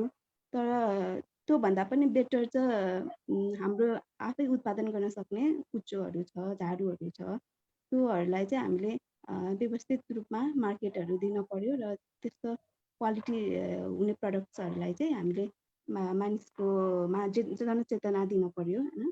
त्यसले गर्दा चाहिँ उनीहरूलाई चाहिँ अलिक अवेरनेस पनि हुन्छ, त्यसलाई हाम्रो ओन प्रडक्ट पनि अलिकति प्रमोट हुने भयो हाम्रो लोकल नेपालमा बनेको। र साथसाथै यसलाई चाहिँ एग्रिकल्चर कुरामा पनि फार्मर्सहरूलाई पनि टेवा मिल्छ र साथसाथै क्लाइमेट रिलेटेडमा पनि काम लाग्छ। क्लाइमेटहरूलाई पनि अब क्लाइमेट चेन्जलाई पनि अब यो रुख बिरुवा रोपिएपछि त एउटा ब्यालेन्स सिस्टम हुने भयो, त्यो चाहिँ म देख्छु। धन्यवाद। हजुर धन्यवाद सोनीजी, धन्यवाद, एकदमै राम्रो पोइन्ट निकाल्नु भयो। मैले अघिको दुईटा कुराहरूलाई अलिकति मर्ज गरेर प्रलिसाजीलाई एउटा क्वेसन सोध्न चाहे, जुन चाहिँ म आफैले पनि पहिलेबाट यसको एन्सर चाहिँ थाहा पाउन कोसिस गरिरहेको थिएँ। वुमेन पार्टिसिपेसन इन एग्रिकल्चर है, नेपालमा हेर्ने भने धेरै जसो महिलाहरू नै एग्रिकल्चरमा हुनुहुन्छ। अहिले भर्खरै निस्केको ग्लोबल फुड सेक्युरिटी इन्डेक्समा पनि देखिन्छ कि वर्ल्डमा चाहिँ 27% फिमेलहरू चाहिँ मेनभन्दा बढी फुड इन्सेक्युर भइरहेको अवस्थाहरू छ, अस्ति भर्खरै निस्कियो होइन। तर नेपालको परिवेशमा हेर्ने भने चाहिँ नेपालको जति पनि हाम्रो एग्रिकल्चरमा युज हुने टुल्सहरू जस्तै कोदालोदेखि लिएर सबै कुराहरू छ, जुन चाहिँ मेन फ्रेन्डली मात्रै छ, वुमेन फ्रेन्डली नै छैन होइन। सो एउटा मेजर प्रब्लम जस्तै कोदालोहरू धेरै गरुङ्गो हुन्छ, जुन चलाउँदाखेरि चाहिँ यस्तोसम्म समस्या हुन्छ कि महिलाको पाठे घरबाट खस्ने यस्तो सानो जुन चाहिँ देखिँदैन त्यस्तो समस्याहरू पनि हामीले देखिरहेका छौँ। यसमा चाहिँ कुन चाहिँ स्टेक होल्डरले चाहिँ राम्रो कदम चालिदियो भने चाहिँ यो कुराहरू हुन्छ र हामी एज अ युथ भएर चाहिँ यसमा चाहिँ कसरी वुमेनको पार्टिसिपेसनलाई अझै राम्रो बनाउन सकिन्छ र मजबुत बनाउन सकिन्छ, यसमा चाहिँ प्रलिसाजीको केही एक्सपिरियन्सहरू सेयर गरिदिनुहोस् न। Thank you so much Ghanshyamji. पहिलो कुरा त हजुरको क्वेसनमा आउँदै गर्दाखेरि वुमेनको पार्टिसिपेसन किन धेरै छ भन्ने कुरामा चाहिँ आउँछ होइन। किन धेरै छ भन्दाखेरि अघि हाम्रो ललितजीले पनि भन्नुभयो, जुन यो फरेन इम्प्लोइमेन्टलाई चाहिँ सरकारले यति सहज बनाइदिएको छ कि गाउँघरमा तपाईँ जानुभयो भने मेल मेम्बर्सहरू एकदमै कम हुन्छ होइन, युथहरू सबैजना विदेश पलायन हुँदै हुनुहुन्छ। त्यो कारणले गर्दाखेरि चाहिँ एभ्रिथिङ फल्स अपन वुमेन। अनि त्यो हुँदै गर्दाखेरि हाम्रो अब यो टुल्सहरूकै कुरा गर्ने हो भने यो भनेको त धेरै पहिलादेखि चलिआएको उहरू होइन। अब यसलाई नै ओभरनाइट चेन्ज गर्ने अथवा यो टुल्सहरू फ्रेन्डली बनाउने भन्ने कुरालाई सायद टाइम लाग्छ, इम्पोसिबल कुरा होइन। तर त्यो हामीले चाहिँ जहिले पनि कुनै पनि एउटा प्रब्लमको चाहिँ सल्युसन निकाल्न खोज्छौँ भने त्यो किन भइरहेछ, त्यसको कज के हो भन्ने कुरामा सायद वर्क गऱ्यौँ भने चाहिँ सल्युसन्सहरू निस्किन सक्छ होइन। किन फरेन इम्प्लोइमेन्ट किन भइरहेछ, किन वुमेनको पार्टिसिपेसन धेरै छ, किन मेनहरू चाहिँ विदेश पलायन हुँदै हुनुहुन्छ, अथवा त्यसमा चाहिँ सरकारले यो जुन विदेश पलायन हुने यो जुन ट्रेन्ड छ यसमा चाहिँ कसरी अथवा कम गर्न सक्छ अथवा कसरी रोक लाउन सक्छ, कसरी चाहिँ आफ्नै भूमिमा बसेर आफैले आफ्नो जग्गा हुँदै गर्दाखेरि पनि आफ्नो ल्यान्ड हुँदै गर्दाखेरि पनि त्यसमा प्रोडक्सन गर्न छोडेर किन विदेशमा गएर आफ्नो घुँडा धसेर काम गर्ने वातावरण चाहिँ सृजना भइरहेछ भन्ने कुराहरू आउन सक्छ। अनि अर्को कुरा गर्दै गर्दाखेरि हजुरले टुल्सहरूको कुरा भन्नुभयो होइन, अब वुमेन फ्रेन्डली टुल्सहरू बनाउन सकिन्छ कि सकिँदैन भनेर, द्याट्स पोसिबल होइन। तर त्यसमा अब के कुराको चाहिँ इन्टिग्रेसन हुनुपर्छ भन्दा रिसर्च हुनु पऱ्यो होइन। रिसर्चमा चाहिँ रिसर्च गर्दै गर्दाखेरि चाहिँ कस्तो टुल्सहरू चाहिँ फ्रेन्डली हुनसक्छ, त वुमेन फ्रेन्डली हुनसक्छ, वुमेनलाई त्यो भार आउँदै गर्दाखेरि भन्ने कुराहरू हुनु पऱ्यो। त्यस पछाडि चाहिँ आई थिङ्क हरेक कुरामा चाहिँ एभ्री स्टेक होल्डर्स कतिजना चाहिँ रेस्पोन्सिबल हुनुहुन्छ, त्यो सबैजनाको चाहिँ एउटा इनपुट चाहिँ चाहिन्छ जस्तो लाग्छ मलाई चाहिँ। एब्सोल्युटली। म थोरै सेसनलाई हामी अन्तिमतिर नै छौँ र हामीसँग अब केही समय मात्रै बाँकी छ। म दुईवटा मात्रै क्वेसन लिन चाहन्छु। म नेहा दिदीतर्फ लाग्न चाहे। अघि नेहा दिदीले चाहिँ आफ्नो कुराहरूमा चाहिँ न्युट्रिसन कुराहरू चाहिँ सस्टेनेबल फुड कन्जम्सन कुराहरू पनि गर्नुभएको थियो होइन, जुन चाहिँ अलिकति मानिसलाई भनौँ सस्टेनेबल फुड कन्जम्सनतिर सिफ्ट गर्न चाहिँ थोरै गाह्रो नै भइरहेको छ। यस्तो अवस्थामा चाहिँ के कस्तो तरिकाहरू अप्नायो भने अथवा के कस्तो तरिकाले चाहिँ हामी चाहिँ हाम्रो कन्जम्सन रेटलाई चाहिँ सस्टेनेबल बनाउन सक्छौँ, यसमा दिदीको केही भ्युजहरू दिनुहोस् न। सो तपाईँको क्वेसनलाई एड्रेस गर्नुपर्दा आई थिङ्क अघि अभिषेकजीले भन्नुभएको थियो है हाम्रो स्कुल लेभलको करिकुलमदेखि नै होइन एग्रिकल्चरमा अर भोकेसनल बेस्ड ट्रेनिङ चाहिँ मेबी हाम्रो एजुकेसनल सिस्टममै ल्याउनु पर्ने चाहिँ एउटा मैले निड पनि देखाएको छु फुड र न्युट्रिसनलाई यदि हामी सस्टेनेबल बाटोतर्फ लग्ने हो भने बिकज एक त अहिलेको जेनेरेसनमा यो फुड न्युट्रिसनको नलेज लेभल एकदमै कम होइन अझ त्यसमा पनि हेल्दी फुड न्युट्रिसियस फुड र त्यसलाई चाहिँ कसरी सस्टेनेबल वेमा गर्न सकिन्छ अघि पनि एउटा कुरा चाहिँ आएको थियो आई थिङ्क यहाँ प्रिभियस स्पिकरले भन्नुहुँदाखेरि द्याट जब त्यो बजारमा किन्न पाइन्छ भने why should I invest my time why should I invest my energy in growing that भन्ने कुरा हो नि त टाइमलाई नै हामी बढी इम्पोर्टेन्स दिन्छौँ तर जुन फुड चाहिँ बजारबाट ल्याइरहेको छौँ कन्ज्युम गरिरहेको छौँ त्यो कुन लेभल छ त्यसको स्ट्यान्डर्डाइजेसन के छ होइन क्वालिटी कस्तो छ न्युट्रिसियस भ्यालु के कस्तो छ भन्ने कुरामा हामी फोकस नै गरिरहेको हुँदैनौँ कि सो त्यो कुरालाई इम्पोर्टेन्स र हाइलाइट गर्ने हो भने चाहिँ आई थिङ्क यहाँ स्कुल लेभलदेखि नै यो इन्टरभेन्सन चाहिँ जरुरी छ होइन अनि अब अघि मैले जुन सेयर गराएको थिएँ अब रिसेन्टली फुड रिसोर्सेसको क्राइसिस जस्तो हामीले लकडाउन बेला फेस गरेका थियौँ त्यस बेला चाहिँ धेरैजनाले started exploring ways to grow food or vegetables small scale मा आफ्नै घर वरिपरि हैन सो त्यो प्याटर्नलाई चाहिँ मेबी अब अझै कसरी यसलाई पुश गर्न सकिन्छ मेबी लिजर टाइममा हुन्छ कि हैन सस्टेनेबल कसरी बनाउने बिकज एक त हाम्रो कन्ट्री नै land locked surrounded by two emerging and big giant industrial कन्ट्रिजहरू इन्डिया र चाइना हाम्रो फुड सोर्सेस पनि म्याक्सिमम त्यहीबाट आइरहेको हुन्छ होइन एक त नेप्लिज इकोनोमी नेप्लिज फुडलाई नै लोकल कन्जम्सनमा कसरी ढाल्ने त्यो पनि एउटा पोलिसी लेभलबाट हुनु पर्यो र नेक्स्ट भनेको चाहिँ यसको कन्सेप्ट यसको इन्टरनलाइजेसन चाहिँ हरेक व्यक्तिमा पनि होइन घर घरमा हुनु पर्यो द्याट आफूले खाइरहेको कुरा आफूले जुन चाहिँ आफ्नो स्वास्थ्यसँग डिरेक्टली रिलेटेड छ आफूले पाउने पोषण चाहिँ कुन लेभलको छ कस्तो किसिमको छ होइन त्यसमा चाहिँ आफू पनि अलिकति माइन्डफुल आफू पनि अलिकति अवेर भयो भने maybe they will start thinking about choosing healthier options आफूले नै सकेसम्म कसरी कुन तवरमा पोसिबल हुन्छ ग्रेन्सहरू अर तरकारीहरू आफैले ल्याउने हो कि होइन आफै उब्जाउने हो कि अनि मार्केट कन्जम्सन पर्चेजिङको कुरा आउँदा पनि अलिकति अर्ग्यानिक अर सस्टेनेबल वेमा ग्रो भएको फुड रिसोर्सेसहरू कन्ज्युम गर्ने हो सो त्यो एजुकेसन त्यो अवेरनेस र त्यो एडभोकेसी पनि आई थिङ्क जुन अघि तपाईँको एउटा क्वेसन थियो युवालाई चाहिँ कसरी इङ्गेज गराउन सकिन्छ भने so youth can play a big role in that advocacy as well sustainable food system कसरी आफ्नो डेली लाइफमा प्र्याक्टिस गर्ने र यसको निड किन छ भन्ने यो कुराको एडभोकेसी पनि आई थिङ्क घर घरमा पुर्याउन चाहिँ एकदमै निड हाम्रो नेप्लिज सोसाइटीमा मैले देखेको छु कि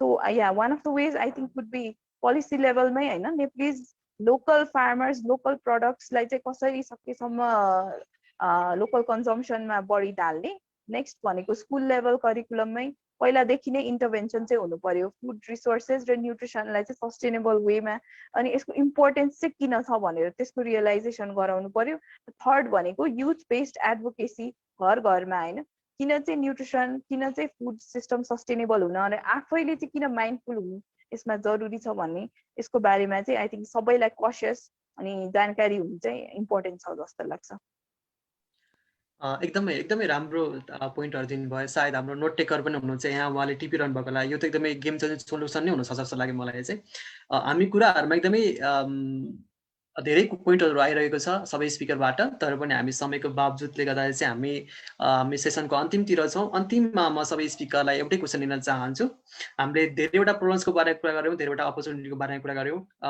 के छ समस्याहरू के छ त्यसको समाधानको उपायहरू त्यो पनि हामीले जानिसक्यौँ अबको 10 वर्षपछि नेपालको फुड सिस्टमलाई हेर्ने हो भने हजुरको विचारमा चाहिँ तपाईले कसरी लिनुहुन्छ अबको 10 वर्षपछिको फुड सिस्टमलाई चाहिँ म खुशाल सरबाट सुरु गर्न चाहे एकदमै सर्टली र्याप अप गरिदिनु होला सर धन्यवाद घनश्यामजी यो क्वेसन र मैले अघि नै जुन हाइड्रोपोनिक्सको कुराहरू थियो त्यो ठ्याक्कै सायद यो यसमा रिलेभेन्ट पनि हुन्छ होला यसैमा सक्छु मेरो कुरा पनि मुख्य कुरा यो कोभिडले हामीलाई के सिकायो भने हेल्थ इज वेल्थ हेल्थ भनेको सबभन्दा महत्त्वपूर्ण कुरा रहेछ भन्ने कुरा हामीले बुझ्यौँ र त्यसको लागि हामीले you have to stay healthy you have to eat healthy food खानको लागि हाम्रो प्राथमिकता हुनुपर्छ लाइफमा मरेर पैसा लिएर जान सकिँदैन जति सक्दो लामो बाँचेको राम्रो होला र दीर्घायु बाँच्दाखेरि निरोगी बाँच्नु झनै राम्रो र त्यसको लागि यो जुन स्वास्थ्य खानाको लागि आई थिङ्क एउटा कुरा चाहिँ हामी जति सक्दो हाम्रो it local is very important. जति लोकल्ली प्रोक्योर गर्यो त्यति नै फुड माइल कम हुने बित्तिकै इन्भाइरोमेन्टल इम्प्याक्ट कम पर्छ र त्यही माथि पेस्टिसाइडको युज र यो जुन त्यसलाई चाहिँ प्रिजर्भेटिभ्सहरूको युजहरू कम हुँदाखेरि हाम्रो स्वास्थ्यलाई राम्रो पनि गर्छ। त्यो मध्येको एउटा अप्सन चाहिँ अहिले जुन हामी अघि कौशी खेतीको कुरा गर्दाखेरि सायद अब यो हाइड्रोपोनिक्सहरू होइन यो त्यस्तै एउटा चाहिँ भर्टिकल फार्मिङहरूको अल्टरनेटिभ्सहरूमा जानुपर्छ होला। र अहिलेको खुसी लाग्दो कुरा के छ भने पहिलाको किसानहरू धेरै जस्तो किसान नै एकदम अशिक्षित हुन्थ्यो भने अहिलेको किसानहरू तपाईँ जस्तै यो एग्रिकल्चर ग्रेजुएट्सहरू पनि आउनु थालेको छ होइन। त्यो पहिला अब सबै जागिरै खाएर चाहिँ कलम चलाउने किसान भन्दा पनि अलिकति चाहिँ बरु माटो चलाउने किसान हुन थालेको देख्दाखेरि खुसी पनि लागिरहेको छ मलाई। त्यसैमा यो हाम्रो यो लास्ट 1.5 इयरको हाम्रो आफ्नो R&Dबाट के देख्यो भने हामीले बनाएको एउटा मोडुलबाट यदि हामीले 1 रोपनी जग्गामै वर्षको होइन यो दैनिक नै हामीले चाहिँ 30 टन 30,000 किलो चाहिँ साग उत्पादन गर्न सक्छौँ। त्यो भनेको काठमाडौँमा यस्तो 1 रोपनी जग्गामा त्यति गर्दाखेरि काठमाडौँमा 2 लाख घरधुरीलाई एउटा घरलाई 1 किलो साग मात्रै पनि उहाँहरूको त्यही कन्जम्सन हो भने हामीले 200 रोपनी जग्गा भए पुग्छ। सो त्यो एउटा जुन यो रिसोर्स अप्टिमाइजेसनको कुराहरू छ त्यो कुराहरूमा R&D बढी चाहिन्छ र R&D भनेको युवाहरूले पढे लेखेको मान्छेले गर्ने हो। त्यसमा तपाईँले जस्तै ट्रेडिसनल नलेजलाई पनि इन्टिग्रेट गर्ने कोसिसहरू गर्नुहोस् होइन। अब हामीसँग अब अमेरिकामा देखेको टेक्नोलोजी यहाँ इम्प्लिमेन्ट गर्न धेरै गाह्रो हुन्छ। यहीँ नै होम ग्रोन त्यसलाई कसरी चाहिँ इम्प्रोभाइज गर्ने त्यो कुराहरू गर्नको लागि लोकली अभाइलेबल मटेरियल्सहरू र स्किल्सहरू र आफ्नो एउटा लिमिटेसन्समा बसेर काम गर्नुहोस्। त्यो भन्दै युवा नै हाम्रो फ्युचर हो, त्यसमा केही डाउट छैन। र म आज खुसी लाग्छ मलाई, सायद म पनि अलिक बुढै भए पनि तपाईँहरूले मलाई युवा नै ठानेर बोलाउनु भयो, त्यही कारण म पनि युवै भन्छु आफूलाई। र यो मौका दिनुभएकोमा सबैलाई धन्यवाद दिँदै मेरो कुरा पनि यही राख्छु। हजुर धन्यवाद सर, धन्यवाद। हजुर युवा नै हुनुहुन्छ सर, हेर्दा पनि युवा नै देखिनुहुन्छ। तपाईँको कामहरूले पनि हामीलाई एकदमै इन्सपिरेसन पनि मिलिरहेको छ सर। म प्रलिसाजीतिर जान चाहे। प्रलिसाजी, तपाईँले अबको 10 वर्षपछिको नेपाल फुड सिस्टमलाई चाहिँ कसरी देख्नुहुन्छ? आफ्नो विचारहरू राखिदिनुहोस् न।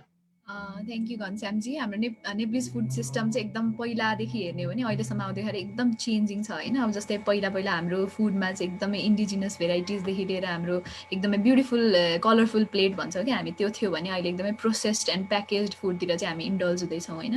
अनि यसमा चाहिँ मलाई के लाग्छ भने एभ्री एलिमेन्टमा चाहिँ वर्कआउट हुनपर्छ होइन। सायद 10 इयर्समा हाम्रो आज अघि कुशल सरले पनि भन्नुभयो टेक्नोलोजी इन्टिग्रेट गर्नेदेखिका कुराहरूदेखि लिएर मार्केट एक्सेसदेखि लिएर ट्रान्सपोर्टेसन एक्सेसदेखि लिएर सबै कुरा जुन फुड सिस्टममा हरेक एलिमेन्टहरू छन् उनीहरूमा चाहिँ काम हुन्छ जस्तो पोजिटिभिटी चाहिँ छ। तर बट देन 10 इयर्स भनेको एकदमै जस हेर्दाखेरि 10 इयर्स भनेको it's a very long time. तर आजदेखि चाहिँ काम भएन, त्यसमा काम भएन भने चाहिँ सायद त्यो अचिभ गर्न गाह्रो हुन्छ। हामी यसरी यहाँ बसेर यो युथ डायलग गर्दै गर्दाखेरि यसको आउटपुटको रूपमा चाहिँ एटलिस्ट त्यो केही आओस् भन्ने चाहिँ त्यो एकदम मेरो मात्र होइन, हामी यहाँ जति पनि पार्टिसिपेन्ट्स छौँ अथवा स्पिकर्सहरू छौँ सबैको त्यही नै हो इच्छा चाहिँ होइन। सो टेक्नोलोजीदेखि कुशल सरले पनि भन्नुभयो टेक्नोलोजी इन्टिग्रेट गर्नेदेखि लिएर every element of the food सिस्टममा चाहिँ काम हुन्छ जस्तो चाहिँ लाग्छ मलाई। And I am very positive about it. अनि युथको अवेरनेस अथवा युथको इन्भल्भमेन्ट देख्दाखेरि पनि त्यो चाहिँ इट्स पोसिबल जस्तो पनि लाग्छ। हजुर धन्यवाद प्रलिसाजी। म यही क्वेसन चाहिँ हाम्रो अभिषेक सरलाई राख्न चाहे। अबको 10 वर्षपछिको नेपाल फुड सिस्टमलाई हेर्दा चाहिँ सरले कसरी देख्नुहुन्छ? म त अबको नेपाल बल्ल नेपाल हुन त याद आइरहेको छ, कहिले यो मुभमेन्टमा हिँडेछु। के छ भने मेरो विचारमा चाहिँ लाइक म चाहिँ जुन यो कोभिड पछि धेरैजनाको फुड हेबिट नै चेन्ज भइरहेछ। 2-3 मेजर चेन्जेसहरू हुन्छ। धेरैजना चाहिँ आफ्नो डाइट प्याटर्न नै चेन्ज गरिदिनुहुन्छ। लाइक नन भेजबाट भेजमा सिफ्ट हुने धेरै देखिसक्यो यो पास्ट 1 इयरमा। मेरो लगभग 73 जना साथीहरू चाहिँ नन भेजबाट भेज हुनुभयो। कतिजना कति चेन्ज हुनु मलाई थाहा छैन, तर मेरो आफ्नो मैले चिनेको 73 जना हो। एउटा चाहिँ मान्छेहरूको डाइट प्याटर्न चेन्ज हुन्छ। मासुमा मान्छेहरू डिपेन्डेन्सी घट्छ अबको उयसमा। अन्डा बढ्न सक्छ तर मासुमा चाहिँ डिपेन्डेन्सी घट्न सक्छ। एउटा चाहिँ अब मान्छेहरू पनि सचेत हुन थाल्यो कि अब मासु कन्जम्सन ग्रिन हाउस इमिसनसँग केमा लिङ्क हुनसक्छ, त्यो अब एउटा कुरा हो। अर्को कुरा चाहिँ अब मान्छेहरू चाहिँ भात मात्रै खाँदैनन् अबको 10 वर्षपछि। उनीहरू चाहिँ लाइक अरू फुड स्टेपल फुडहरू सिफ्ट हुन्छन्। जस्तो लाइक मिलेट अहिले अलिकति सुगर भएको घरमा चाहिँ मिलेट कन्जम्सन बढिरहेछ। अब बिस्तारै यो पनि अब फेरि बढ्छ, मान्छेले ढिँडो खान थाल्छन् फेरि अब होइन। अनि अलिकति like balanced food diversity system, like कहिलेकाहीँ गहुँ खाने, कहिलेकाहीँ भात खाने, कहिलेकाहीँ मिलेट खाने, यो ट्रेन्डहरू चाहिँ हुनसक्छ अबको 10 वर्षपछि। अनि पिपल चाहिँ मोर हेल्थ कन्सियस चाहिँ हुन्छन् अबको 10 वर्ष, त्यो चाहिँ म भन्न सक्छु। त्यही हो मेजर मेरो थटमा आउनेको 10 वर्षपछिको चेन्जेसहरू चाहिँ। एकदमै एकदमै एकदमै पोजिटिभ लाग्यो मलाई अभिषेक सरको कुराहरू चाहिँ, र एकदमै जुन पहिलाको हाम्रो सिस्टम्सहरू थियो फेरि रिभ्याक हुने चाहिँ चान्सहरू चाहिँ धेरै नै छ है। So thank you very much. म यही क्वेसन चाहिँ हाम्रो अन्तिम प्यानलिस्ट हाम्रो नेहाजीलाई चाहिँ राख्न चाहे। अब अरू स्पिकर्सहरू जस्तो एग्रिकल्चर एक्सपर्टिज अनि टेक्नोलोजीको र मार्केटको नलेज चाहिँ मसँग छैन होइन, बट बेस्ड अन मेरो कम्युनिटी अब्जर्भेसनमा चाहिँ के भन्न सक्छु भने अहिले चाहिँ आएर स्पेसली आफ्टर कोभिड धेरैजना चाहिँ आफ्नो फुड हेबिट्समा अलिकति कन्सर्न होइन, अलिकति माइन्डफुल चाहिँ हुन थाल्नु भएको छ। र अहिले आई थिङ्क मिडियामा पनि यसको कभरेज धेरै भएकोले होला। आई थिङ्क पेस्टिसाइड्स र फर्टिलाइजर्स प्रिजर्भेटिभ्स भएको फुड्सहरू भन्दा they are trying to purchase more local, अझै हेल्दियर अप्सन्सहरू चुज गर्ने अनि अर्ग्यानिक फुडतर्फ चाहिँ उहाँहरूको प्रेफरेन्स सिफ्ट हुँदै जाने एउटा ट्रेन्ड पनि मैले फ्युचरमा हुन्छ भनेर देखिरहेको छु। अनि अभियसली आई थिङ्क अब डायट डाइभर्सिटीकै कुरा गर्नुपर्दा होइन, स्टेपल हाम्रो जुन छ त्यसमा पनि प्लस इन्डिजिनियस ग्रेन्सहरू अघि अभिषेकजीले भन्नुभएको जस्तै जुन हाम्रो मौलिक फुड्सहरू थियो, फापर, ढिँडो अनि त्यसपछि कोदोहरू, त्यसको इम्पोर्टेन्स चाहिँ अझै हाइलाइट अहिले आएर फोरफ्रन्टमा आउँदैछ र कन्जम्सन पनि बढ्छ भन्ने मलाई लागिरहेको छ है। बट अलङ विथ द्याट होइन, हाम्रो जुन यो क्यापिटलिजमले डाइभर्ट गरिरहेको, मोनिटर गरिरहेको जुन फुड इन्डस्ट्री छ होइन, त्यसमा चाहिँ टाइमली कन्ट्रोल र रोक ल्याउन सकिएन भने चाहिँ अघि जुन मैले फर्स्ट क्वेसनमा भनेको थिएँ द्याट ओभर न्युट्रिसनको समस्या र त्यसकै रिजल्टेन्ट फ्याक्टर जुन high rate of non communicable डिजिजहरू, एनसिडिज अनि ओबेसिटीको कुराहरू छ, त्यो पनि नेपालमा चाहिँ राइज हुने नै मैले देखेको छु। बिकज यो ट्रेन्ड चाहिँ it's very much on the rise. अझै पनि मान्छेहरू इभन दो अवेरनेस भए पनि होइन, आफ्नो डेली लाइफमा प्र्याक्टिस गर्न, इम्प्लिमेन्ट गर्न चाहिँ धेरैलाई गाह्रो नै भइरहेको हुन्छ। सो यसमा चाहिँ टाइमली इन्टरभेन्सन, एडभोकेसी र प्रपर प्रोग्राम प्लानिङ र सोल्युसन्सहरू हामीले डिभाइस गर्न सकिएनौँ भने चाहिँ या एनसिडिजको राइज पनि सँगसँगै हुन्छ, प्लस अलिकति माइन्डफुल डायट डाइभर्सिटी र डायट कन्जम्सनमा पनि मैले both will go hand in hand जस्तो मलाई लागिरहेको छ। र ओभरअल हाम्रो नेप्लिज फुड चेन र फुड मार्केटलाई नै if we want to uplift the farmers अनि उहाँहरूलाई नै फोरफ्रन्टमा पुस गर्न चाहन्छौँ भने हामी जस्तो युवाहरूले जुन चाहिँ हाम्रो एग्रिकल्चरको एक्सपर्टिज र नलेज अनि नयाँ इनोभेसन र टेक्नोलोजीलाई इन्कर्पोरेट गरेर फुड सिस्टम, फुड प्रडक्सन र फुड मार्केटिङसम्म ल्याउन सक्यौँ भने चाहिँ there will be a positive change. तर या अलङ विथ द्याट यसको साइडमा होइन एडभोकेसी र अवेरनेसको पार्टलाई पनि हामीले छुटाउन चाहिँ हुँदैन, अनि that should be also in the forefront for the next 10 years भन्ने मलाई लाग्छ। Thank you very much Nehaji, and thank you very much everyone. र सम्पूर्ण पार्टिसिपेन्ट प्लस प्यानलिस्टलाई पनि धन्यवाद दिन चाहन्छु।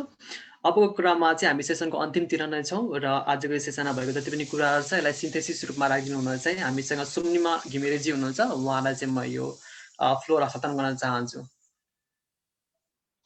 So, audible, सुनिरहेछ मेरो आवाज? या सुनिरहेछ, please. Thank you, Ghanshyamji. A warm greeting to you all. Introducing myself, I am Sumnima Gimire, currently working as a program intern at Whitefield Foundation.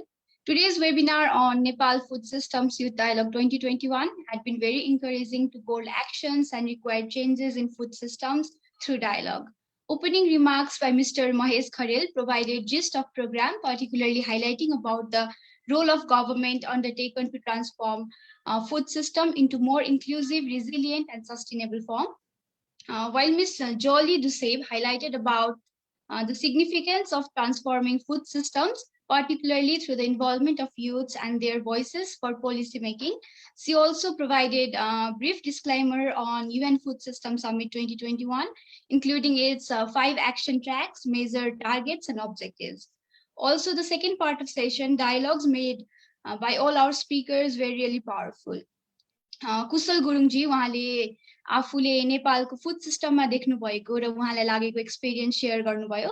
पहिलाको टाइममा हेर्दा खानाको योगदान स्वास्थ्यमा निकै ठुलो देखिने, जुन अहिले चाहिँ घट्दो क्रममा गइरहेको। साँच्चै नै पनि मानिसहरू आजभोलि हाइजेनिक र हेल्दी फुड भन्दा चाहिँ टेस्टी फुडमा बढी जोड दिने गर्दछन्। सँगसँगै बढ्दो पेस्टिसाइड्सहरूको युज, मान्छेमा आएको लाइफस्टाइल, फुड इन्टेकको चेन्जेसको कुरा उहाँले राख्नुभयो। त्यसै गरी अभिषेकजी हुनुहुन्थ्यो, उहाँले हाम्रो फुड कन्जम्सन सिस्टममा आइरहेको चेन्जेसको कुरा हामीमा राख्नुभयो। हाई पर्सेन्टेज अफ पिपल चाहिँ अहिले अब प्याकेज फुडमा रिलाइ भइरहेको र यस्तो रिलायन्सले गर्दा पछि देशमै आउन सक्ने रिस्कको कुरा चाहिँ फुड सिस्टमको एस्पेक्टबाट उहाँले त्यो पनि राख्नुभयो। र टेक्निकल एजुकेसन र फुड सिस्टमको कुरा चाहिँ स्कुल लेभलदेखि राख्दा हुने फाइदा र यो अहिले नभएर भइरहेको बेफाइदाको कुरा पनि उहाँहरूले चाहिँ प्रस्तुत गर्नुभयो। त्यसपछि हामीसँग हुनुहुन्थ्यो प्रलिसाजी, उहाँले आफ्नो एक्सपिरियन्स सेयर गर्नुभयो र अहिले खेती गर्न खोज्नेलाई पनि प्रब्लम्स भएको रिगार्डिङ ल्यान्ड अभाइलेबिलिटीको कुरा, पर्मिसनको कुरा चाहिँ उहाँले राख्नुभयो। र यस्तो केसमा हामीले आफै अपर्च्युनिटी क्रिएट गर्न खोज्नुपर्ने र अब केही कुरा सक्छु भनेर चाहिँ त्यसमा गर्नु पर्यो भन्ने कुरामा उहाँले जोड दिनुभयो। हामीसँग त्यसपछि हुनुहुन्थ्यो Nehaji, she highlighted on importance of community nutrition. अहिले हाम्रो समाजमा अवेरनेस नपुगेको तर important aspect like nutritional knowledge, diet diversity, complementary फिडिङको कुरा उहाँले राख्नुभयो। र यो साथसाथै लोकल फुड को इम्पोर्टेन्स, लोकल कन्जम्सनको इम्पोर्टेन्स पनि उहाँले दर्शाउनु भयो। उहाँ सबैले हामीलाई अबको दिनहरूमा हामीले दिनुपर्ने local equipments, local food intake, local टेक्नोलोजीको प्रायोरिटी र यसमा रहेको युथ्सको रोल को बारेमा कुराहरू खुलाउनु भयो। So recent time ma aheleको कुरा गर्दा चाहिँ food security has been the greatest challenge for many countries around the world. Increasing population and their ever growing demand have resulted into several environmental problems and moreover unsustainable food consumption pattern. It is a high time now that food systems not only in Nepal but around the world should be made more sustainable and equitable for all. We should become self-sustaining in food production in any possible ways, whether that be by growing something even in pots and balconies or rooftops or any available piece of land. What I strongly believe is that youths now are very powerful, and if they really wish to take action and make a change, they absolutely can. Moreover, there are several opportunities for youth in food systems. They can always take a leadership role, plan appropriate action to improve food system, and start acting from the local level. So today we had a diverse range of stakeholders who delivered dialogues in very powerful ways. Also, we had very interactive discussion session. I strongly believe that this food system summit dialogue to have been able to shape new ideas and opportunities among us regarding the food systems and its sustainability. I would like to congratulate everyone present here for attending the event and learning something new. With this, I would again like to pass over to Ghanshyamji. Thank you. Yeah, thank you so much, Sumnimaji, and all the guest speakers, panelists, and participants. I was really excited about this session before, and I was also thinking about it as one step forward to improve the food systems, engaging young minds into it. And I'm also sure about that the member state food system dialogue will be held soon by government bodies, including all the stakeholders of UN Food System Summit 5 Action Tracks. Having said that, I would like to invite Ms. Soniji to her closing remarks in म तपाईहरुको माझबाट घनश्याम भट्टराई म बिताउन चाहन्छु सम्पूर्णमा दिन्छु बरहोस् Soniji, over to you. Thank you, Ghanshyam. Hello, everyone. I'm Soni Rai on behalf of the YFIT Foundation, and from my personal behalf, I'd like to I would like to heartily share my word of thanks to all of you. First of all, I would like to extend an enormous thanks to all our speakers for their valuable time and sharing their insightful knowledge and also openly talking about their opinions and ideas today. Likewise, I would also like to thank our co-hosting organizations. Without them, this program would not have become successful. So our core organized partners are PowerShift Nepal, Real Food Systems, and Youth Focus Group on United Nations Food Summit 2021. Likewise, I would also like to extend a very heartily thanks to all our participants for their encouragement, enthusiasm, and love and support. thank you for making this program a very fruitful one. And it was very good to hear all the discussions from our experts and as well as the participants. Lastly, I would also like to share my viewpoints about the food system of our country. In my viewpoint, hunger is not caused by scarcity of food, but it is also caused by the weak food system of our Nepal.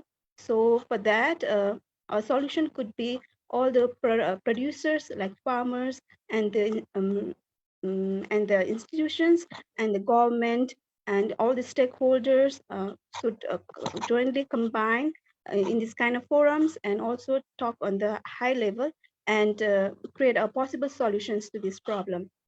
I know we know that all our farmers have the capability. So let's promote them. Let's use local products, and also let's not waste the food we consume.